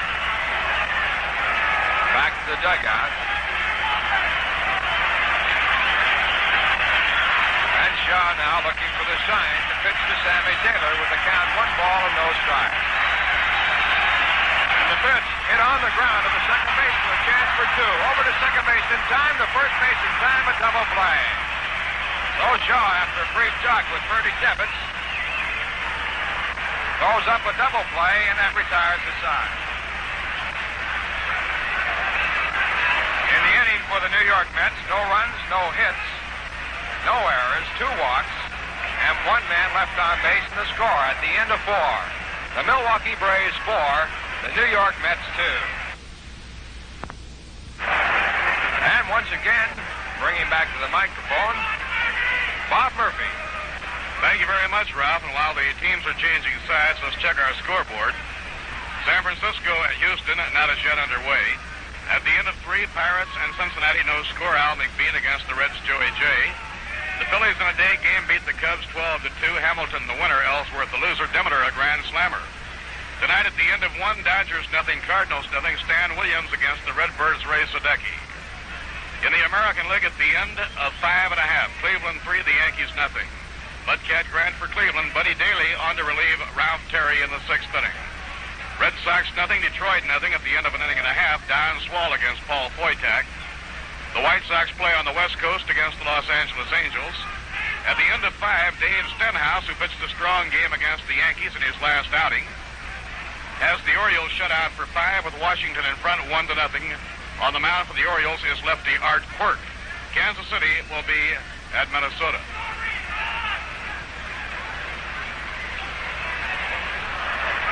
In the 5th inning, the Milwaukee Braves will have the heart of their batting order coming up against lefty Al Jackson.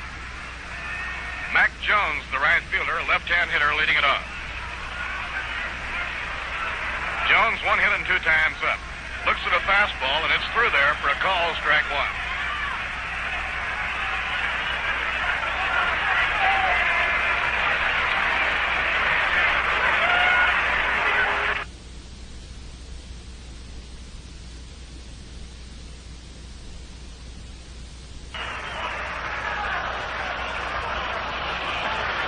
Inside, down around the knees, ball 2, 2-1. He had one of those great springs. He got off to a tremendous start, hit about 5 home runs the first 10 days down south. Braves had him up for a good look last year. The 2-1 pitch, swing and a miss, and the count is even. He really gave that one a riffle. Henry Aaron on deck, and then Frank Bowling. Doubleheader tomorrow, getting underway at 1 o'clock. Jackson pitching 2-2. It's low, ball 3. Although Al hasn't been walking any hitters, his control has not been as sharp tonight as in last 2 outings. And he's gone 3-2 on a number of hitters. Here's the payoff pitch, fouled back upstairs to the upper deck, and the count stays at 3-2. Full count, 3-2 on Mac Jones.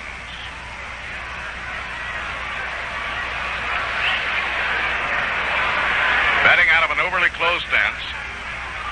Back foot near the restraining line. Holds the bat high and away from his head. Now the pitch. Inside and low, it's ball 4, and Jones walks, leading off the 5th inning. So there is the first walk, surrendered by Al Jackson. And it brings up Henry Aaron. Hank has 1 hit and 2 times up. Although Hank is built along slender lines, he has that wonderful power, and he's one of the most durable players in baseball. He lays off of it. Good bat control as he checked up after starting. 1 ball and no strikes.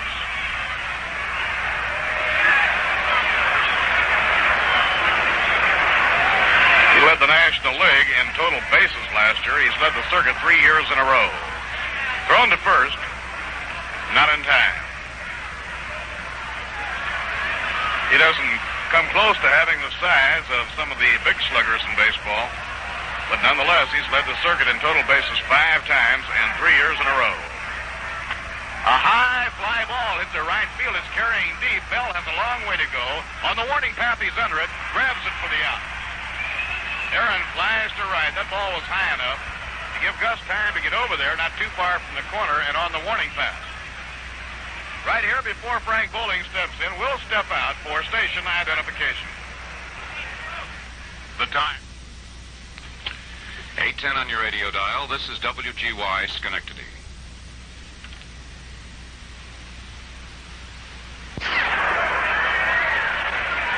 Four to 2, Milwaukee in front. Now Jackson checks his runner, then pitches. Breaking ball over at the knees for a called strike.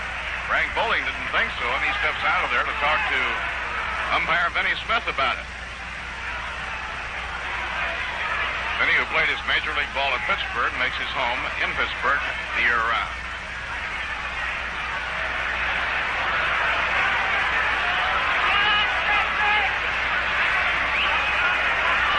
Jones leading off first, 1 man down. Outside and high, he teased him, tried to get him to go for a bad ball. 1 ball and 2 strikes. Doubleheader tomorrow starting at 1. Single day game on Sunday. So why not take Mom out to a nice brunch around noon and then come on to the Polo Grounds for a nice, pleasant Sunday afternoon. Ground ball hit hard down the third, booted by Cliff Cook over into foul ground. He has no play now, and the Braves have 2 men on. The ball was hit hard, but Cliff Cook was in front of it. Caromed off of the body of Cliff Cook and over into foul territory. We'll wait for the official scoring. Now the Braves have runners on first and second. That'll be a base hit. Ball was hit hard by Frank Boley.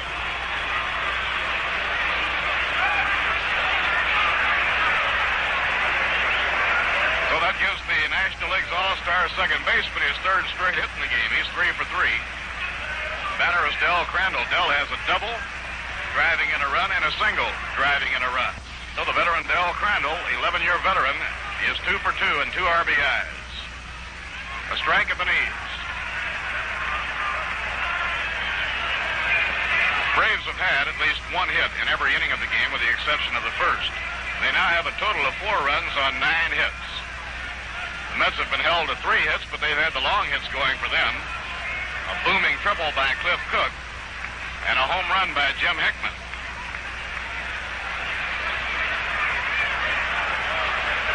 Felix Mantilla, a stride toward the hole, set up a double play depth, and Charlie Neal shaded a bit toward second. The outfield deep with Hickman swung toward left center. Now Jackson, glove on the knee, looks in to get his sign from Sammy Taylor. Mac Jones leading off second, Frank Bowling off first. And the pitch. A ground ball hit down to Cook. He's up. He throws to Neal. There's one. Neal to Bromberry, double play.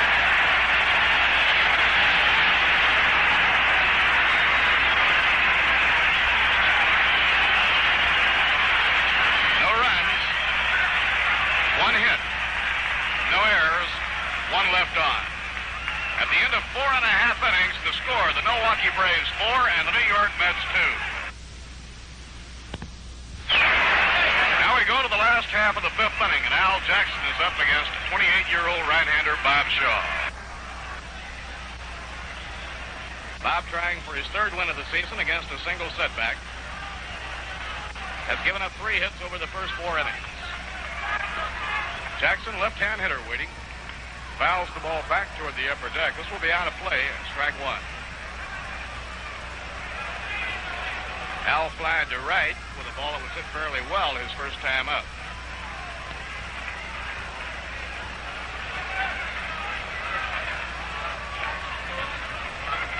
Jackson up 7 times this year without a base hit.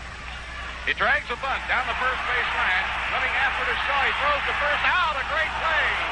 What a play by Bob Shaw to get Al Jackson. Tremendous fielding effort on the part of Bob Shaw. Al Jackson laid down about as pretty a drag bunt as you'd ever hope to see. Looked like he had it beat out beyond a shadow of a doubt. But Bob Shaw, giving it everything he had, came off the mound, running toward first base. Made a head-first dive, converted himself through the air, landed on the ball, and from the prone position, flipped the ball to the first baseman, Tommy Aaron, in time. One of the top fielding plays of the young season turned in by Bob Shaw to get Al Jackson. Al trying to drag a bunt for a base hit, and it sure looked like he had it.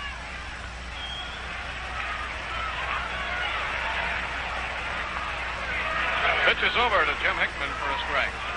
Jim hit the ball off the facing of the upper deck for his 4th home run of the year. Jim was 25 years old yesterday. He didn't get a chance to celebrate it on the diamond because the Mets were rained out. And instead they flew back from Chicago, but he put the frosting on the cake tonight. Taking a high, Hickman had to duck out of the way. 1 ball and 1 strike. Jim, quiet, talented right-hand hitter from Henning, Tennessee.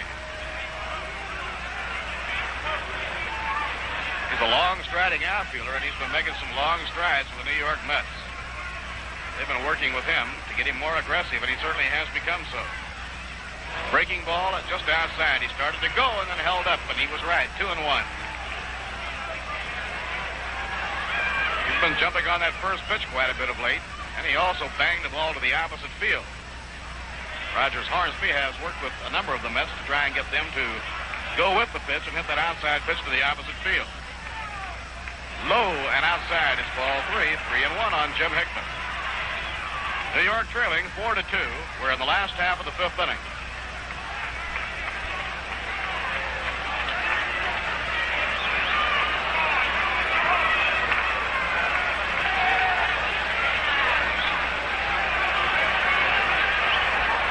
Here's the wind-up pitch on the way. Swing and a miss. He went after a fastball that was worn down the middle.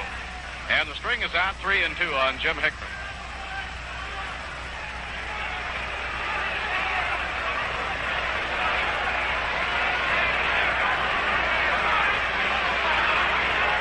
Full count 3-2 as Bob Shaw checks in with Del Crandall. Pitching 3-2. Foul ball. He hit a curve down the third baseline, but was too far out in front. Milwaukee, 4 runs on 9 hits, no errors. The Mets 2 runs on 3 hits, no errors.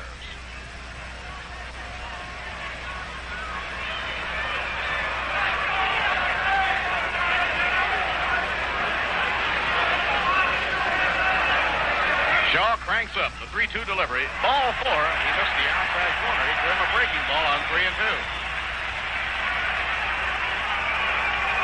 That is the 4th walk given up by Shaw, and it brings up Felix Mantilla. Felix didn't waste a moment extending his consecutive game batting streak. He singled sharply to center field in the first inning, and he's now hit safely at 12 straight. Felix leads the Mets in batting, hitting at .329.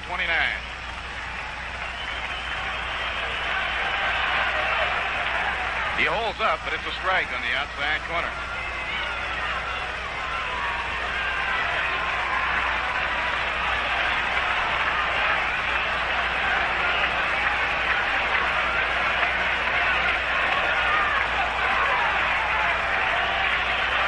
Jim Hickman leading off first base. Tommy Aaron holds against him. And the pitch on the way. It's inside at the belt. 1 ball and 1 strike. Beautiful night for the ball game, and we have a good and an enthusiastic crowd. Big doubleheader tomorrow that starts at 1 o'clock. And on Mother's Day this Sunday, a single game. Monday open, the Cubs are in Tuesday night and Wednesday. Pitching. Bounced off his foot. Ball rolls back to the mound, but it's a foul ball because it came right off his foot. 1 ball and 2 strikes.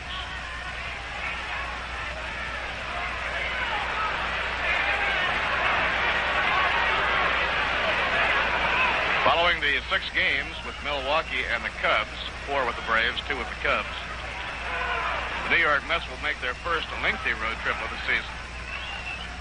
They will start the trip in Milwaukee, then go to Houston, from Houston to Los Angeles to San Francisco, and then back home. Breaking ball taken across the letters, and it's 2-2 on Felix Mantilla. They come back home from that next trip, winding up on the west coast of San Francisco, then they return home for the big dates. Los Angeles Dodgers and the San Francisco Giants, starting with that Decoration Day doubleheader.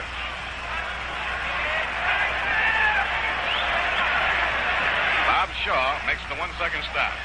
Pitches 2-2. A broken bat grounder hit down the third. Minky up, throws to second for 1, on to first, double play. Brave infield picking off another fast double play. This one started by the third baseman, Dennis Minky. They've turned 2 innings now to back up the pitching of Bob Shaw. No runs, no hits, no errors, and none left on. 5 innings complete. The score here at the Polo Grounds, the Milwaukee Braves 4 and the New York Mets 2.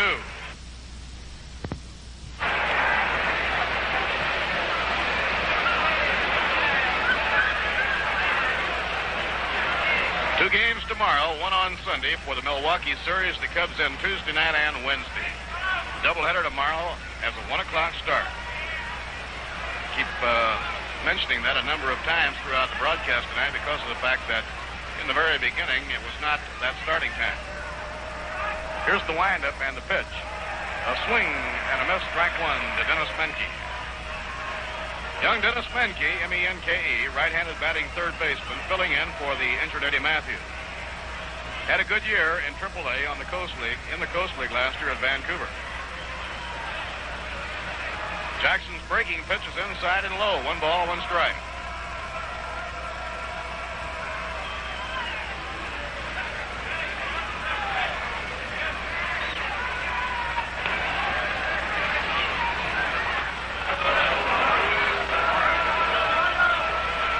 Ball 2.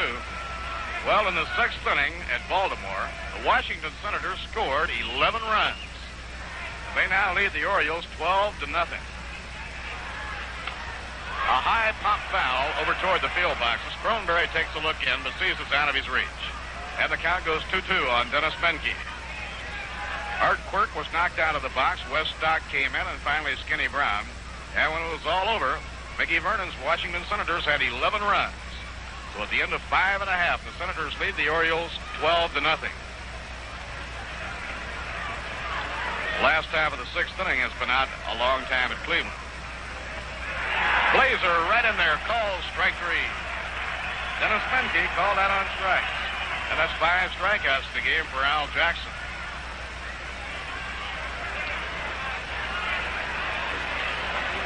Pittsburgh and Cincinnati, no score at the end of 4 1/2. They've gone halfway now on a mound duel between Al McBean and Joey J. The Dodgers got a run in the 2nd off Ray Sadecki, and they lead the Redbirds 1-0 at the end of 2 behind Stan Williams. Roy McMillan, the hitter, outside and high, 1 ball and no strikes. In a day game, the Phillies beat the Cubs 12-2. Hamilton all the way to win. Demeter a grand slammer. Nothing yet on the San Francisco-Houston game. Breaking ball outside, 2-0 now on Roy McMillan. Roy has 2 for 2 in the game. He had a big hit back in the 2nd inning, a single through the hole into left field that scored 2 runs that drove in Frank Bowling and Del Crandall. Braves lead by the margin of 2. Low, ball 3, 3-0 now on McMillan.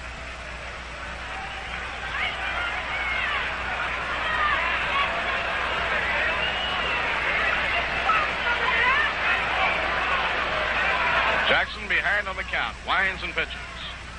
Outside, ball 4, and he walks McMillan on 4 pitches.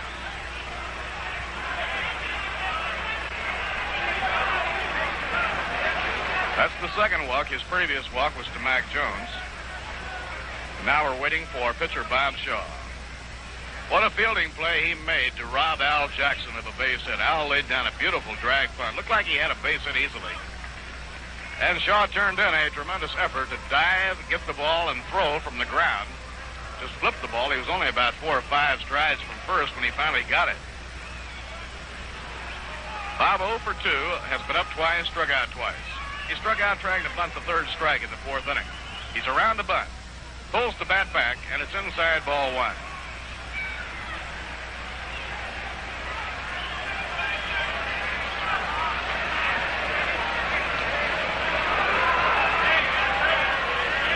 One ball, no strikes.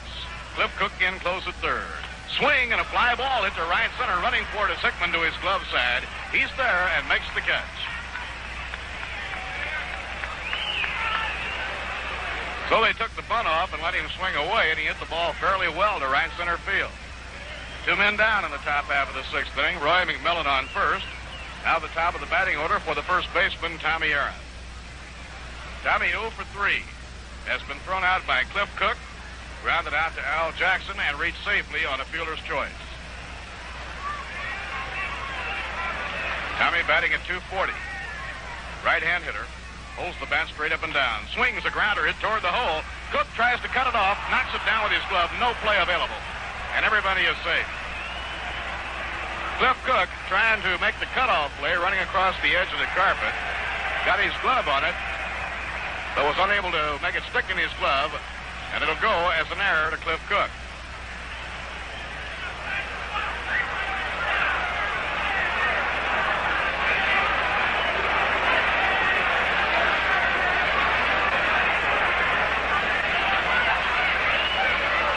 Now the Braves have runners on first and second, 2 down. Their batter is Mike Krisnick, the left fielder. Foul ball wafted back upstairs. It'll be out of play on the upper deck, and the count strike 1. Mike has been around the high minors of baseball for a number of years. He was at Louisville last season. He's a right-hand hitter. K-R-S-N-I-C-H, Mike Christnick. Two runners take a lead. The pitch by Jackson, just a little bit low. 1 ball, 1 strike. Sammy Taylor turns to inquire as to the whereabouts of the last set delivery.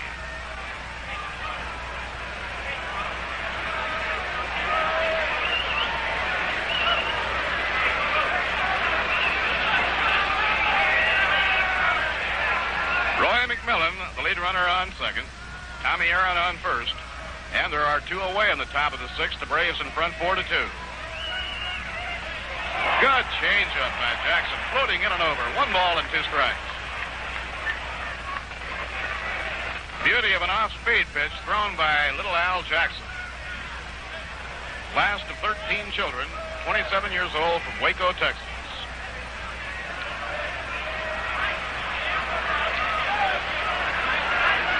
Mike Christnick, right-hand batter, bending from the waist, standing well back from the plate. Very slowly keeps swishing that bat through, waiting on Jackson.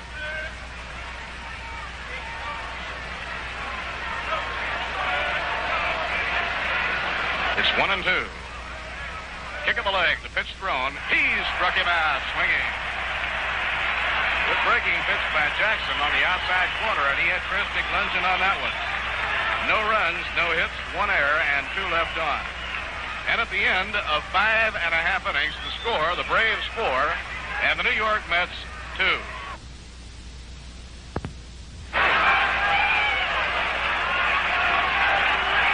Now the New York Mets will have the heart of their batting order against Bob Shaw in the last half of the 6th inning. Charlie Neal, batting third, has been up twice. Charlie has drawn a walk and grounded out third to first. He's 0 for 1. Charlie hitting at .299, 3 home runs and 11 RBIs. Second and short, playing Neal to hit the ball up the middle as they bunch towards second. A high fly hit the left center, not too deep. Coming in is Hank Aaron. He slows up now, settles under it, and makes the catch for the out. 1 away, nobody on in the home 6th. That'll bring up Frank Thomas. Frank 0 for 2 tonight, has been struck out and hit a high pop fly to the third baseman.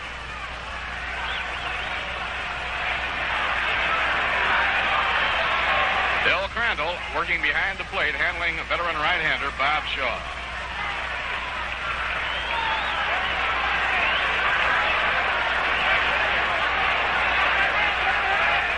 Now Shaw winding. Fires the quick one in there for a call strike. He wanted to get that quick first strike. Thomas, being a slugger and a pull hitter, is usually up there looking for the fastball to hit. But is never surprised when particularly the Braves throw him a lot of off-speed stuff, as they have done tonight. Outside and low, 1 ball and 1 strike. Warren Spahn will be trying for the 313th victory of his brilliant career in one of the games tomorrow. Either Jack Curtis, a left-hander, or Carl Willey from Cherryfield, Maine, will pitch in the other game against Roger Craig and Bob Moorhead. He runs up, bunts, but it goes foul off to the left. Frank went to work hard on his bunting technique a few years ago to try and keep that third baseman a little more honest. They always play Thomas, a pull hitter, deep behind the bag and guard that line. 1 ball, 2 strike count. 1 out, nobody on. Last of the 6th. Braves 4 and the Mets 2.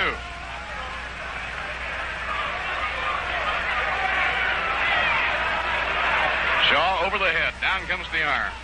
A high pop foul hit down the left field line over toward the field boxes. Minky hoping for a play, but it's out of his reach, into the crowd. And while everybody returns to their positions, it affords us the opportunity to pause for station identification. This is WGY Schenectady, where the sound is always smooth. 810 on your radio dial.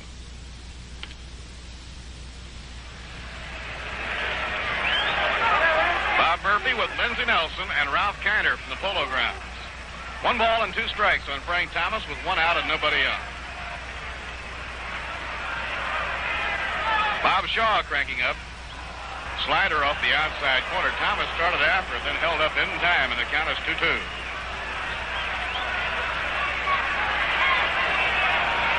Gus Bell on deck, and after that, Marv Throneberry. The Mets have been held to 3 hits by Bob Shaw. 2 of the 3 were really long hits. A triple by Cook and a home run by Hickman. Another off-speed delivery, striding in for the look was Thomas, and then he took it, so it's 3-2. They are really throwing Thomas a wide variety of slow-breaking stuff. Of course, Frank was with the Braves all last year, and they feel like that if anybody should know how to pitch them, they should. Frank says he isn't concerned about it.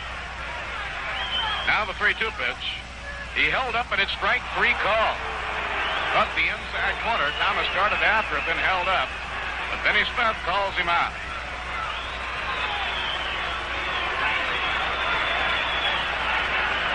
Third strikeout for Bob Shaw, and the hitter will be Gus Bell. Gus 0 for 2. Hit a line drive to Tommy Aaron at first, in the first, and he popped up to short in the 4th inning. 2 outs and nobody on. Mets 2 runs behind. A little bit inside as Bell held up. Cleveland scored 4 in the last half of the 7th inning. It's now Cleveland 7, the Yankees nothing at the end of 7. Buddy Daly relieved Terry in the 6th inning. Mudcat Grant pitching for Cleveland. A drive in the air to right field, and waiting for it is Mac Jones, and he has it for the out that retires the side. The Mets go down 1-2-3 in the last half of the 6th inning. No runs, no hits, no errors, none left on.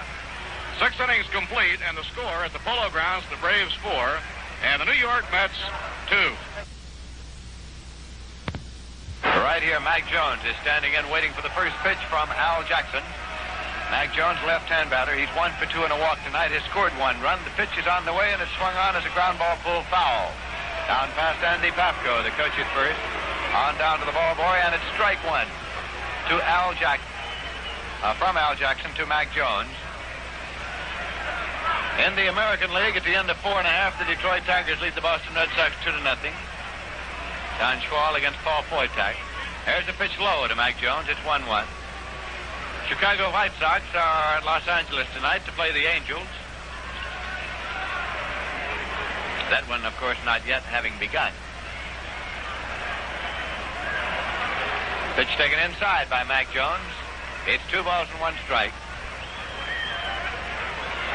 Milwaukee Braves think very highly of the future of this young fellow.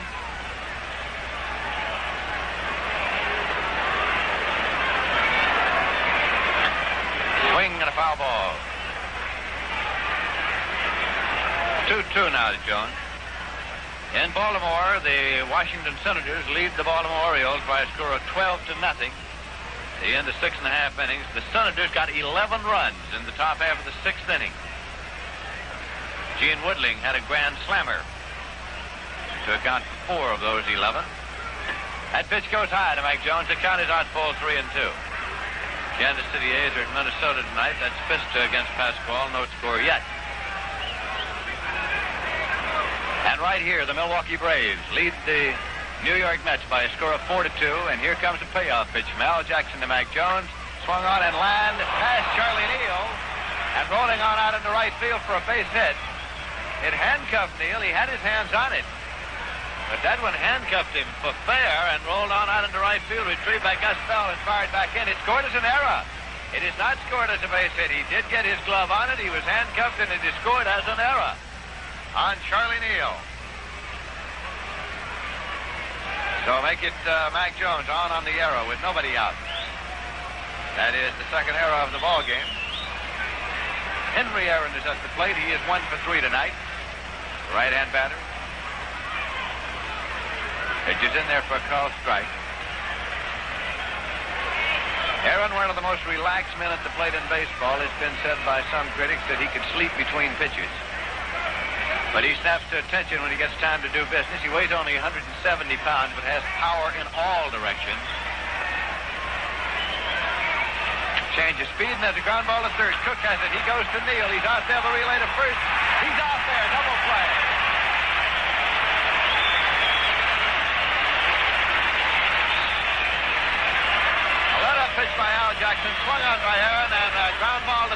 is taken by Cliff Cook, fired on to Charlie Neal, who made the pivot, coming off on the inside, and fired on to Marv Thornberry at first in time to complete the double play on Henry Aaron, and so there are 2 men out, nobody on base for the Braves, and Frank Bowling is coming up. He's 3 for 3 tonight. Big night for Frank Bowling.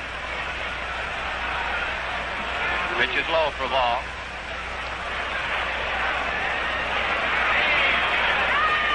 Bowling, a wiry right-hand batter from Mobile, Alabama.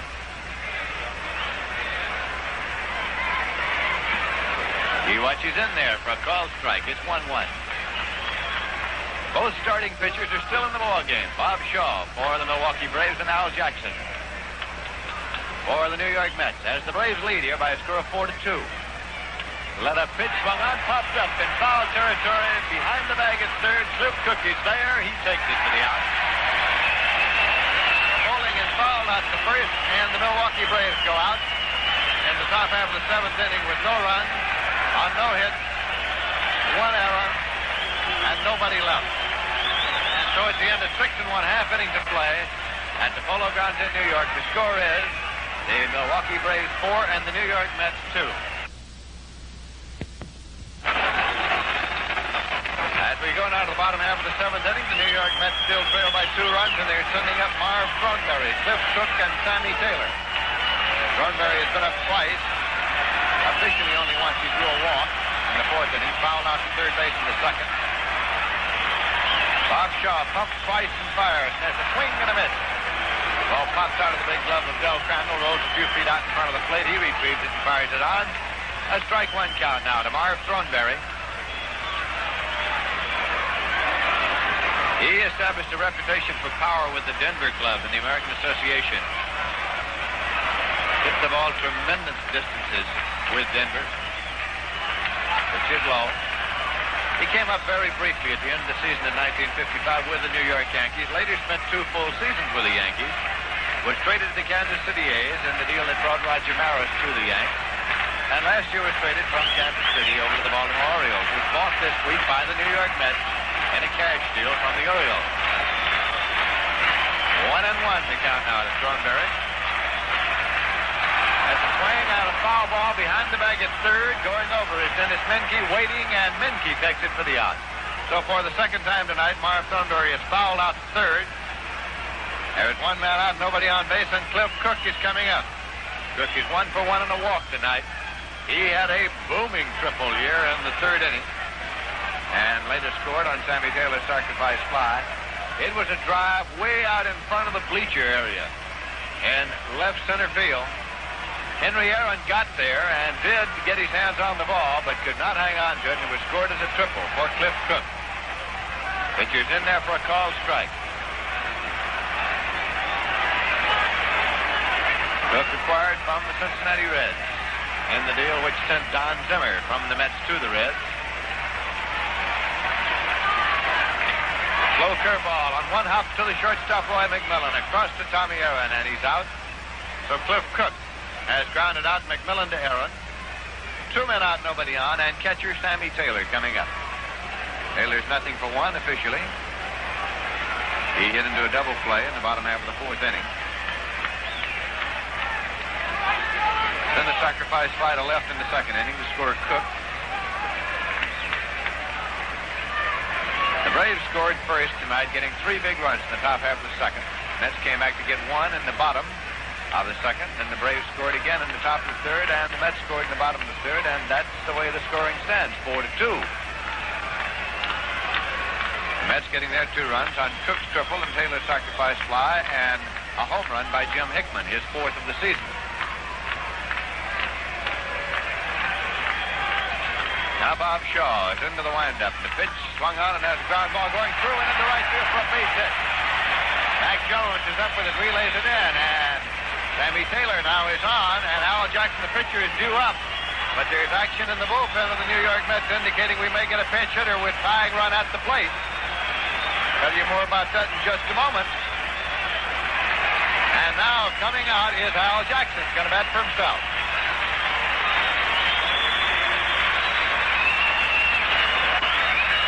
Dave Hillman, throwing in the bullpen for the New York Mets, now goes over to sit down. Dave Hillman sitting down in the bullpen as manager Casey Stengel has elected to go with his pitcher Al Jackson, leaving him in the ball game. Out and the runner at first here in the bottom half of the seventh inning. He has been up twice. He flied to right. And he tried to drag a bunt and was out barely at first base in the bottom half of the fifth inning. Jackson still looking for his first base hit of this season.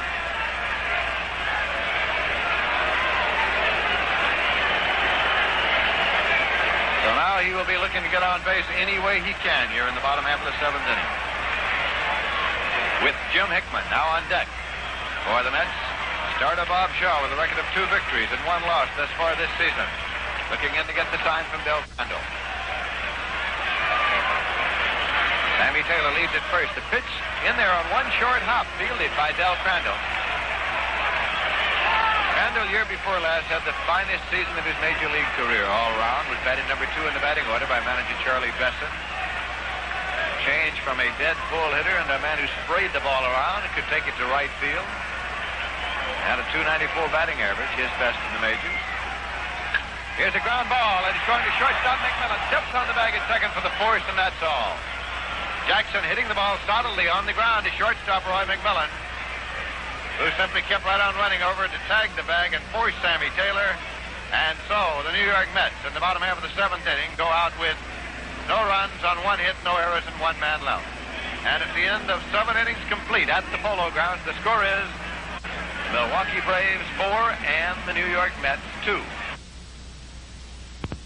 Now, the Milwaukee Braves are coming up in the top half of the 8th inning, and they will bring up Del Crandall,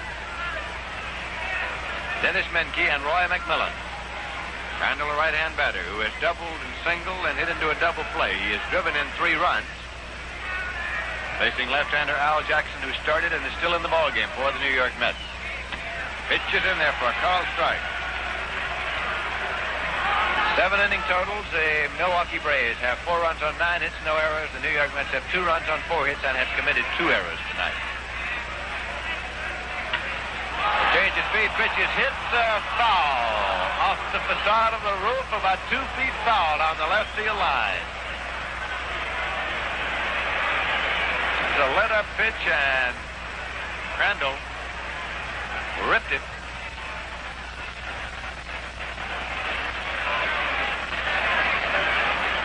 So it is a 2-strike count now to Del Crandall, as Al Jackson got hurriedly out in front. Pitch goes high for a ball.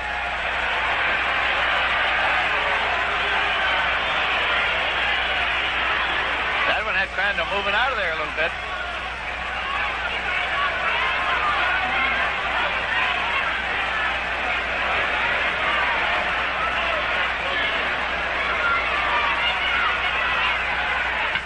Fastball hit on the ground to shortstop. Scooped up by Felix Mantilla. Across to Thornberry. Gives it a long stretch, and he's out at first base. Crandall sliding into the bag there at first. About a half slide. Skidded into it. So Crandall has grounded out short to first. There is 1 away, and Dennis Menke is coming up. Popped to second, struck out, and struck out.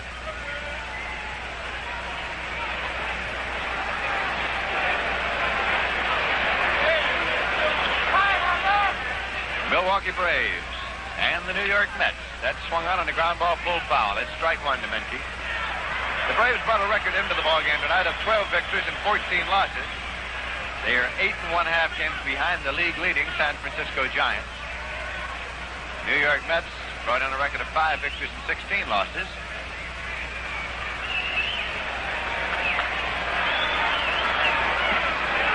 Pitch is outside for ball.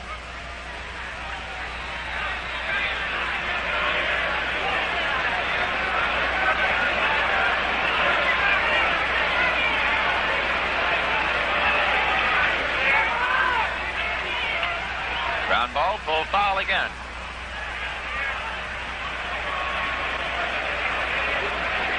Two-strike count. 1 and 2.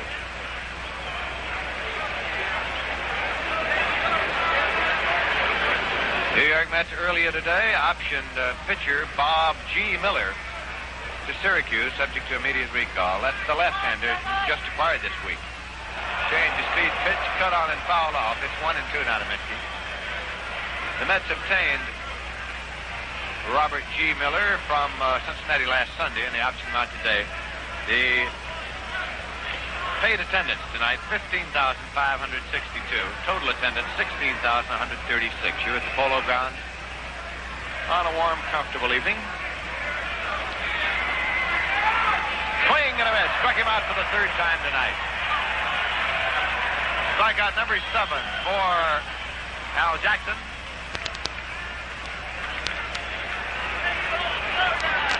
And Roy McMillan is coming up.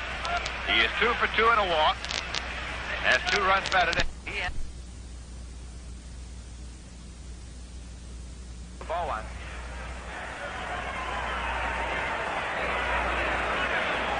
Roger Craig and Bob Moorhead pitching for the Mets tomorrow against Warren Spahn and either Curtis or Butler. And a let-up pitch going outside. It's ball 2 now to Roy McMillan.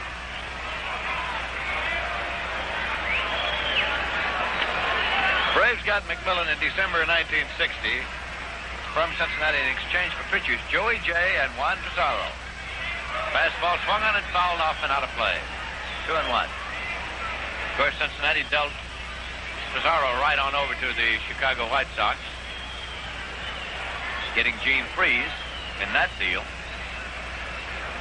And then Joey Jay became a 21-game winner, and Pizarro bloomed into some stardom late in the season with the Chicago White Sox. Pitch is low for ball. 3-1.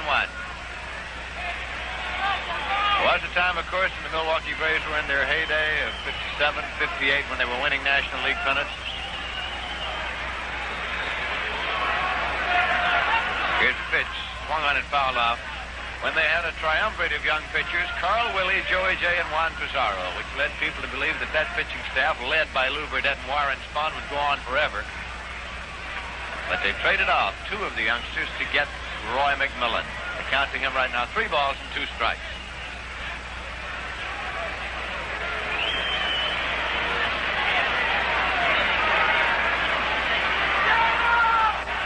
Here's the pitch. Swung on and has a fly ball going foul on the left field line, up and off the facade of the rooftop. Long strike. It's 3-2.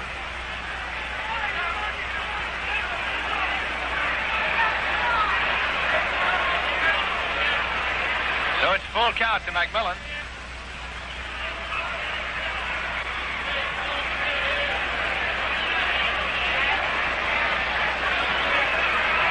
The bespectacled shortstop. Let a pitch swung on and full foul. Fielded by Billy Adair, the coach at third. Whitlow Wyatt, of course, is the pitching coach of the Milwaukee Braves. They keep the pitching coach down in the bullpen. Jimmy Dykes, of course, on the coaching staff of the Milwaukee Braves, as is Andy Papsko. Al Jackson into the windup and the pitch swung on. Foul ball pulled off the wall down in the left field corner. Ricochets back onto the field, thrown off by Frank Thomas.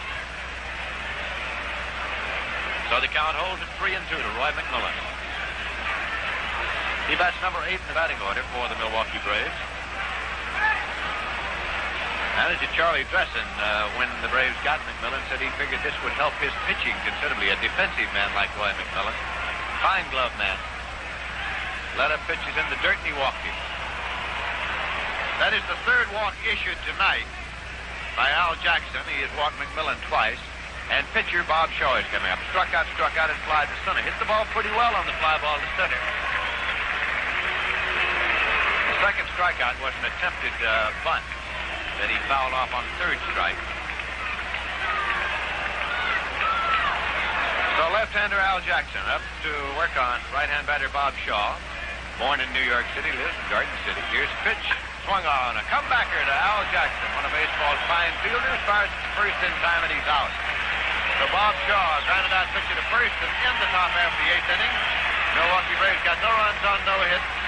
No errors and 1 man left at the end of 7.5 innings of play at the Polo Grounds in New York. The score is the Milwaukee Braves 4, the New York Mets 2. And now a word from Viceroy Cigarette. That That's right, and we go to the bottom half of the 8th inning now with Jim Hickman up to lead off for the New York Mets. Got a home run, his 4th of the season in the 3rd. Struck out in the 1st, homered in the 3rd, and walked in the 5th. Here's the pitch. It's outside for ball 1 to Jim Hickman. Bob Shaw, the right-hander and starter for the Milwaukee Braves, still in the ball game. The crowd here at the Polo Grounds trying to get something started for the Mets in the bottom half of the 8th inning. And it's an enthusiastic gathering, as it usually is here at the Polo Grounds these days and nights. Shaw winds and fires, and the pitch is low and in the dirt. Ball 2, it's 2-0 now to Jim Hickman. He turns and looks down to Solly Amos, coach at third. These Milwaukee Braves men like Crandall, especially, who just still getting out of the dirt, should understand this kind of enthusiasm. It's the same sort of thing that greeted the then Boston Braves when they moved to Milwaukee. Those first 2 years out there, it was enthusiasm personified. That's the fastball in there for a long strike. It's 2-1, and Hickman was taking all the way. Took the 2-0 pitch. Felix Mantilla is in the on-deck circle now for the New York Mets. Hickman has a batting average of 293.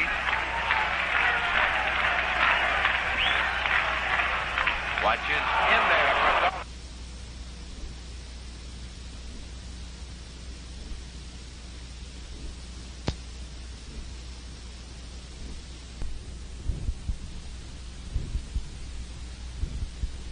When catcher's Al Crandall.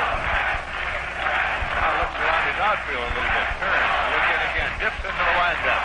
And the 2-2 pitch is on the way. Swung on a ground ball. Going up the middle. It is fielded but cannot be thrown. And it's a base hit. Mike Bowling backhanded the ball. Could not throw it. Did not turn it loose. It's a base hit for Jim Hickman.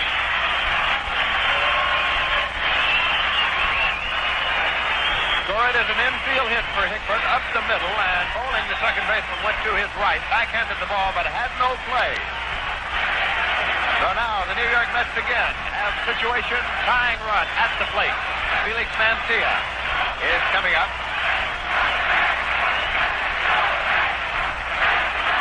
Felix Mantilla is 1 for 3 tonight. He has a batting average of 329. He has 1 home run this season. Bob Shaw checks now, and the pitch is on the way. It's in there for a dog strike as Mantilla has squared around to bunt the ball. Started across to bunt it, and it is strike 1. He was going to push that one. He's going to bunt it for the base hit. It's all possible. He's not bunting for the sacrifice there. He's bunting it for the base hit. Now he has the bat cocked. Throw over to first, and Hickman gets back safely.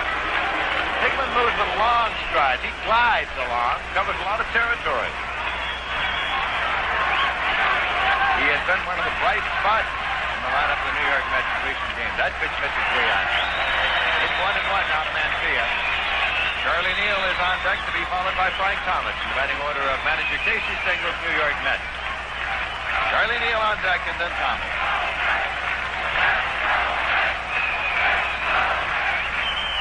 Let's go Mets, says the crowd.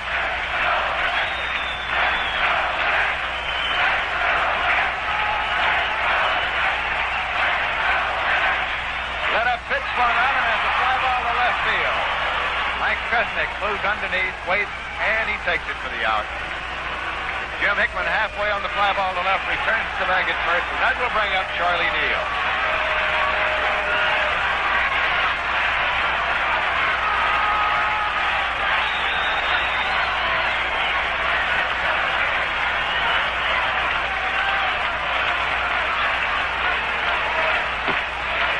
Right-hand batter, 0 for 2 and a walk tonight.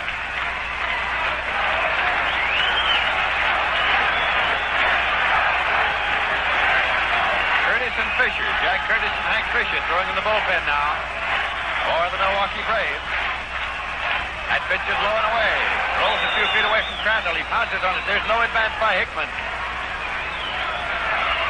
A count of 1 ball. To Charlie Neal at the plate. Situation, tying run at the plate for the New York Mets.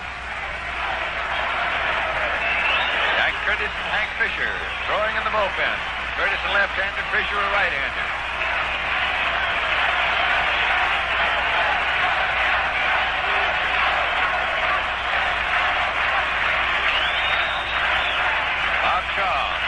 get the side. Now he has it. He's into the stretch as Hickman leads at first base. Pitch is on the way. It is in there for a called strike. Fastball taken, and it's 1-1.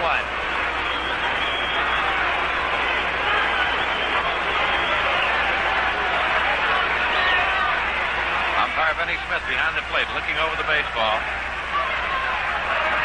Now Del Crandall walks out, rubs it up. That one was thrown out.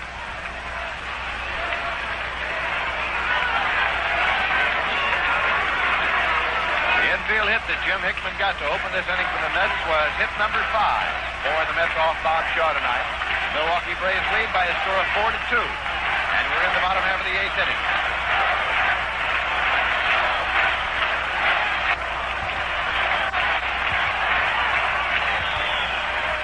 It is taken in there for a called strike, 2-2.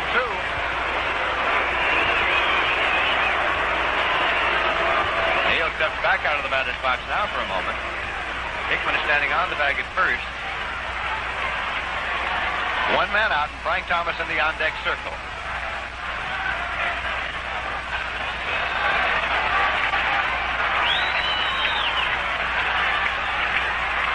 Jack Shaw again in pitching position as Jim Hickman takes his lead at first base. And here's the pitch. Swung on and has a ground ball fouled on the third baseline. That will bring Neal back, and as he comes back, in order to allow our stations to identify themselves, we pause now for station identification. This is your New York Met station in Schenectady, WGY, 810 on your dial.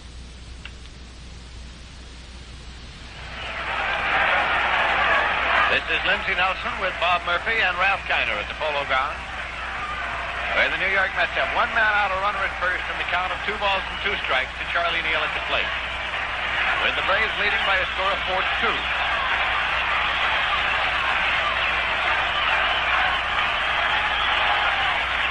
Here's the 2-2 pitch. Swung on, ground ball to third base. Taken by Dennis Menke. Plays up to second for one. Relay to first. In time, double play. A hard smash off the bat of Neal. At Dennis Menke at third, he fired it on to Frank Bowling, and he made the pivot inside and fired on to Tommy Aaron in time to complete the double play. And so once again, Bob Shaw is taken out of trouble by a fast double play manipulated by the Milwaukee infield. And in the bottom half of the 8th inning, the New York Mets got no runs on one hit, the infield hit by Hickman, no errors, and nobody left. And so at the end of 8 full innings of play at the Polo Grounds, the score is Milwaukee Braves 4 and the New York Mets 2. Now the Braves send up Tommy Aaron. He bluffs the bunt and takes the pitch low for ball 1. Top half of the 9th inning.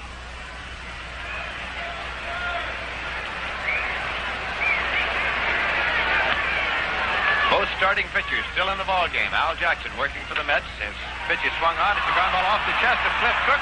Runs it down, has no play, drops it again. And on at first base is Tommy Aaron. That one off the chest, and it is scored as an error for Cliff Cook, his second error of the night. And the second error he has committed on balls hit by Tommy Aaron.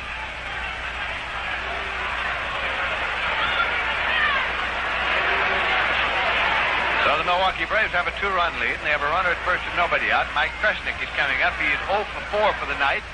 So anticipating the possibility of a sacrifice attempt, third baseman Cliff Cook has moved in even with the grass at third. Pitch is in there for a call strike, and he was not bunting on that one. That backs Cook up a step or two at third.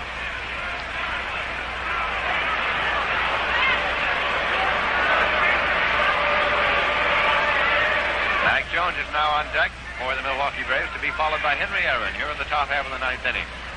Al Jackson into the stretch. The pitch is on the way. Tried to bunt this one and tipped it off instead, so it goes to strike 2.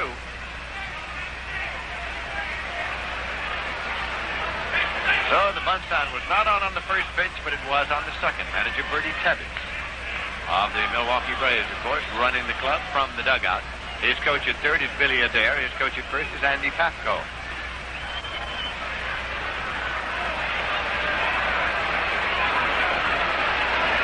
At first base, Tommy Aaron takes his lead. The pitch swung on and missed. or strike 3, as Kresnick has struck out for the third time tonight. That is strikeout number 8 for Al Jackson. He has struck out 8 and walked 3. Coming up now, Mac Jones. He is 1 for 3 and a walk. He was on an error by Charlie Neal in the 7th inning. It was a line shot at Neal that handcuffed him.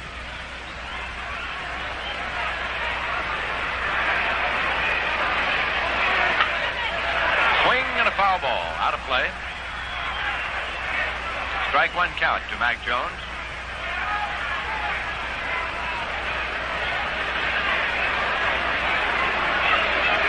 Mac Jones, one of several fine-looking young ball players that the Milwaukee Braves have. That was in there on one big hop, neatly blocked by catcher Sammy Taylor, who kept it out in front of him. It hit out in front of the plate a foot or two. And catcher Sammy Taylor blocked it to prevent any advance by the base runner Tommy Aaron at first.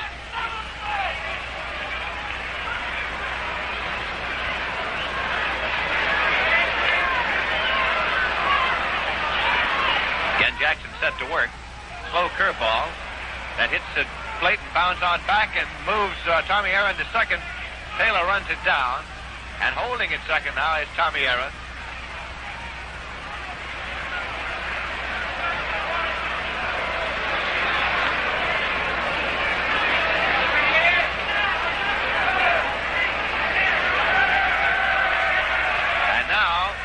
Argument from the bench of the New York Mets as manager Casey Stengel has come out to have a word.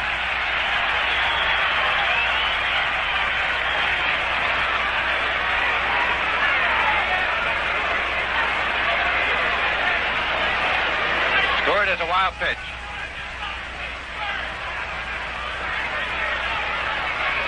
Count to Mac Jones, 2 balls and 1 strike. Pitch comes inside for ball. It's 3-1 now.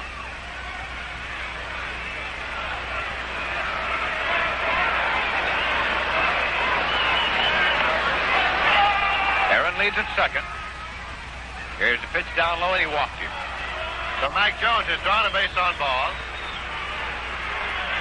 That is walk number 4 given up by Al Jackson, who has struck out 8. Gives the Braves runners at first and second with 1 man out here in the top half of the 9th inning, and Henry Aaron coming up. Hank Aaron tonight, single in the 2nd inning, an infield hit. Fouled out to the catcher in the 3rd, flied to right in the 5th, and hit into a double play in the 7th. Aaron is 1 for 4 tonight. Henry Aaron is.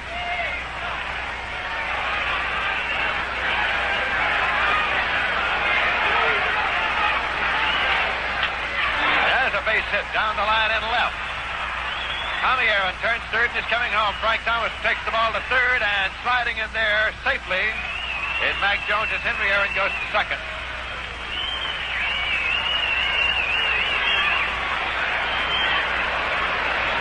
And another run is in for the Milwaukee Braves, who now lead by a score of 5-2.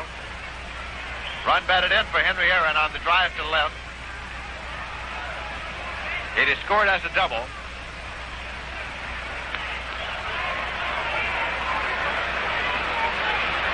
It sent Mac Jones from first to third and brings up Frank Bowling. He's 3 for 4 tonight. So now the New York Mets pull the infield in, hoping for a play at the plate. That comes in on 1 hop, hitting the front edge of the plate. Jackson has been wild low in this inning. Mac Jones at third and Henry Aaron at second.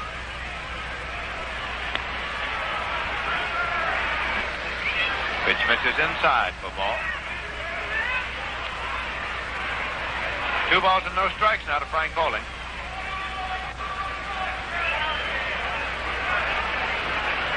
He's had 2 infield hits tonight.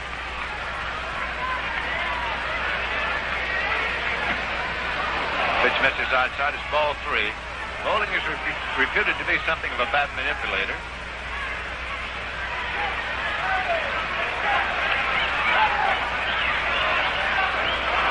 And Dave Hillman is now throwing in the bullpen for the New York Mets. Dave Hillman warming up. 3 balls and no strikes on Bowling, and they're going to put him on. They're going to put Bowling on now with first base empty.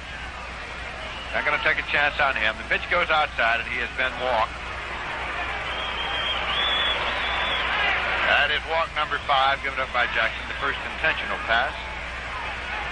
And Del Crandall's coming up now. He doubled a drive and a run, singled a drive and a run, hit into a double play and grounded out. New York Mets now drop the infield back to go for the double play with the bases loaded.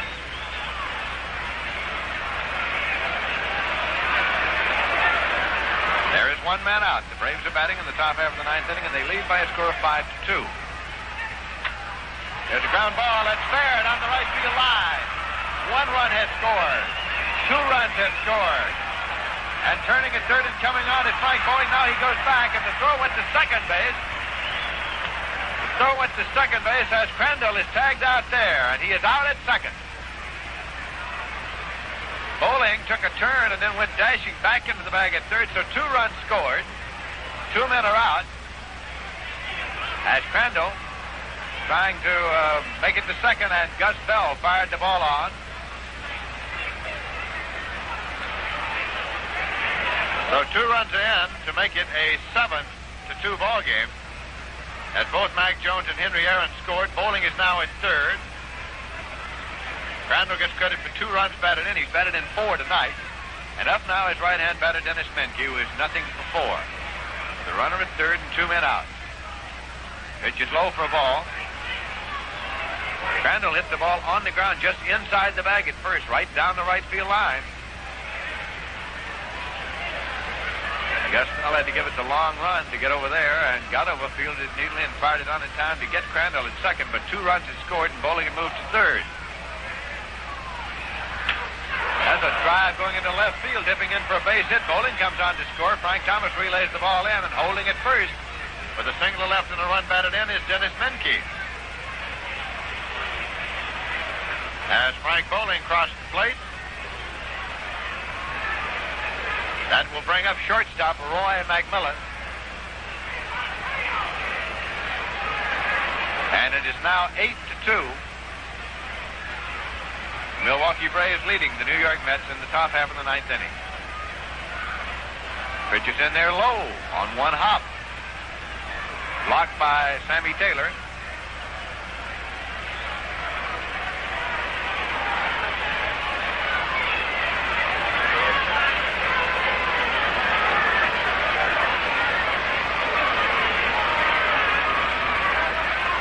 In there low on a short hop to Taylor.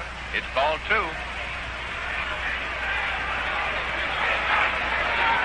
Braves have 4 runs in here in the top half of the 9th inning.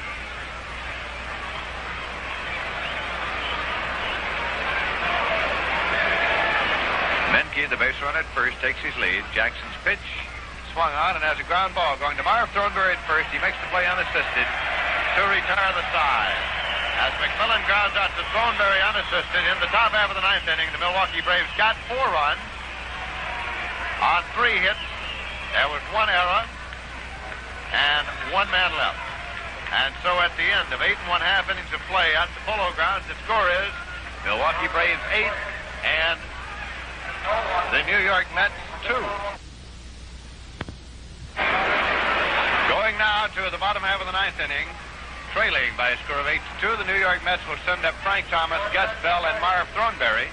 Now playing left field for Milwaukee, number 25, Howie Bedell. Howie Bedell is now playing left field. He's a speedster, a rookie outfielder. Howie Bedell is now playing left field for the Milwaukee Braves. Here's a pitch swung on and fouled off and out of play. Strike 1 to Frank Thomas. Thomas struck out. Went out to third and struck out.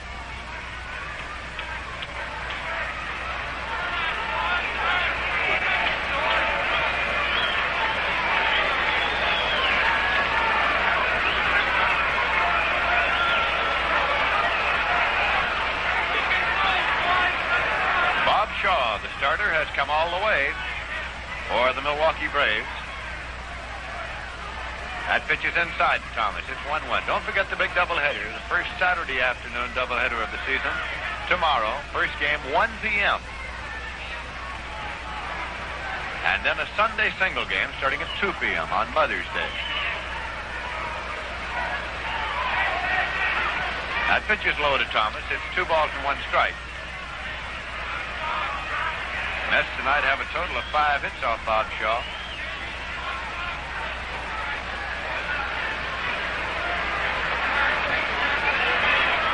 Jim Hickman's the only Met to have more than 1.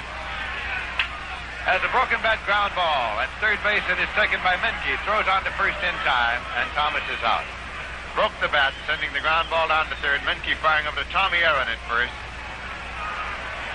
So there's 1 man out, and that brings up left-hand batter Gus Bell. Bell is 0-3 tonight.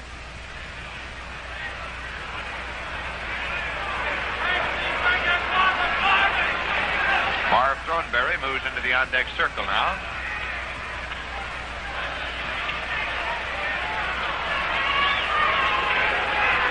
Bob Shaw dips into the windup, and here's the pitch on the way.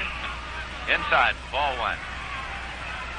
The Milwaukee Braves have 2 of their big guns in uniform on the bench out of action tonight, Eddie Matthews and Joe Adcock.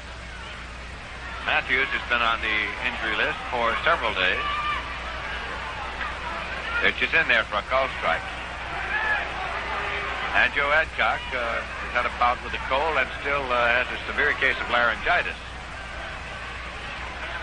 Lou Burdette did not make the trip, was left back in Milwaukee. An ankle injury and a back ailment.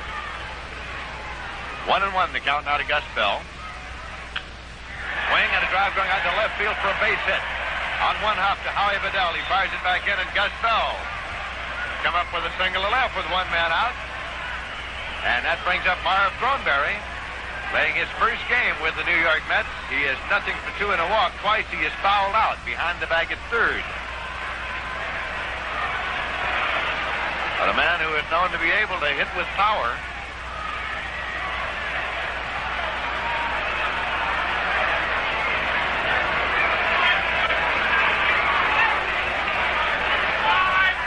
Thornberry digs that back foot in a little bit. As Bob Shaw looks around, Gus Bell takes the lead at first. Tommy Aaron, the first baseman, they're making no effort to hold him on. The hit for Bell was number 6 off Bob Shaw this evening for the New York Mets. As the Braves lead 8-2, bottom half of the 9th inning. Here's one that is going out to center field for a base hit. Bell turns at second, digs for third. Henry Aaron up with the ball, lobs it into second, and Bell pulls up safely at third. On Marv Thornberry, single up the middle, his first hit of the season. He was 0 for 9 with the Baltimore Orioles, and has just come up with his first hit for the New York Mets. So the Mets now have runners at first and third. 1 man out. Del Crandall, the catcher, is called time. Has gone out to the mound to check with pitcher Bob Shaw. Third baseman Cliff Cook is coming up for the Mets. And a triple in the second inning. A long, long ball.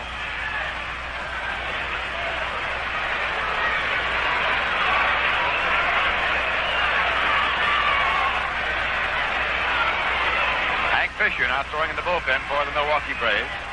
Curveball hit on the ground towards third, going through for a base hit. Gus Bell is coming on to score. Thornberry holds at second. Bedell relays the ball in, holding at first. It's Cliff Cook with a single to left and a run batted in. It's now 8-3, and catcher Sammy Taylor is coming up for the Mets with 1 man out. Runners at first and second. And Coach Andy Pafko is coming out to the mound for the Milwaukee Braves, and he is motioning out to the bullpen where Hank Fisher has been throwing.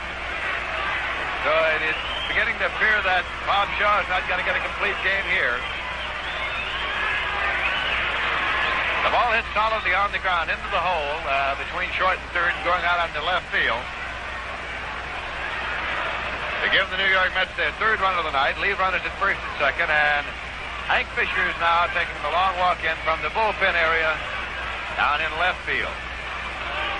As Coach Andy Pafko, Del Crandall, and pitcher Bob Shaw await his arrival.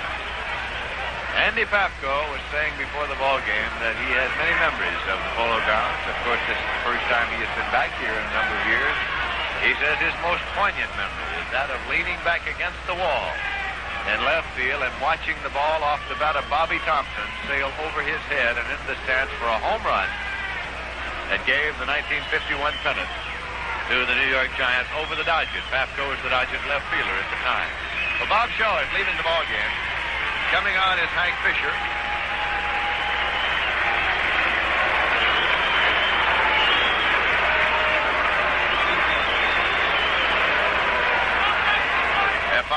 Fischer, Hank Fisher, has a record of 1 victory and 1 loss thus far this season for the Milwaukee Braves. This is his 9th appearance.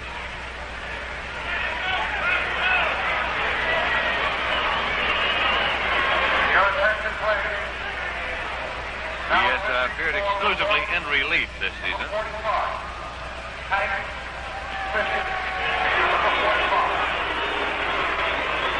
Standing around waiting to face him is Sammy Taylor, catcher for the New York Mets.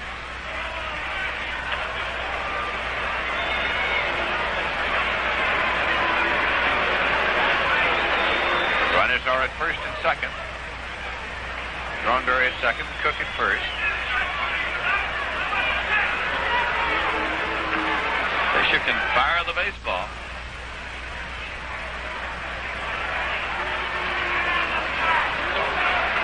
He got his first win over the Pittsburgh Pirates just yesterday. Came on in relief and worked 1 inning, which he gave up no runs on 1 hit.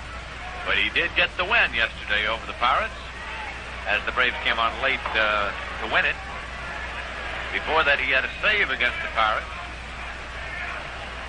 His loss was to the Philadelphia Phillies.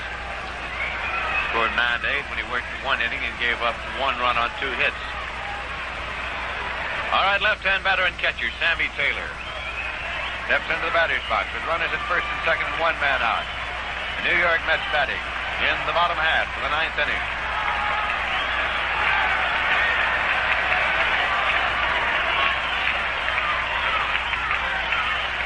Pitch is low to Taylor.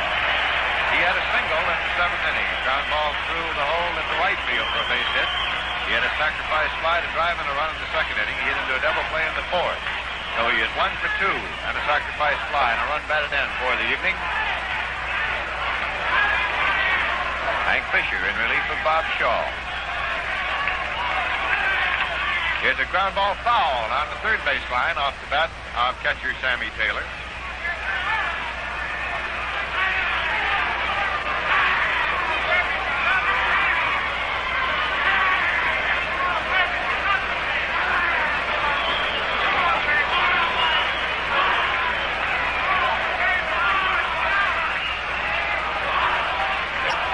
Again into the batter's box with a wide stance.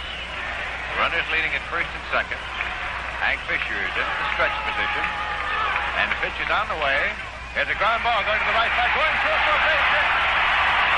Ryan Thornberry turns to third and it comes on. As Mike Jones goes up to second base, moving to third. It's Cliff Cook. So Sammy Taylor is on with a run batted in.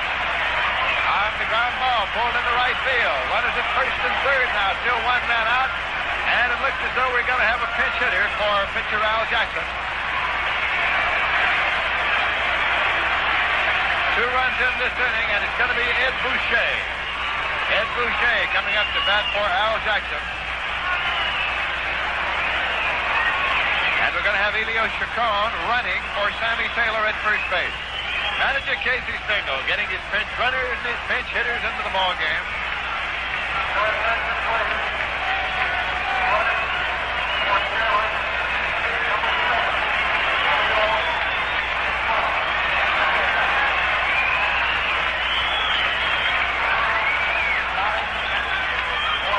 Boucher advancing to the plate now. That run was charged against Bob Shaw.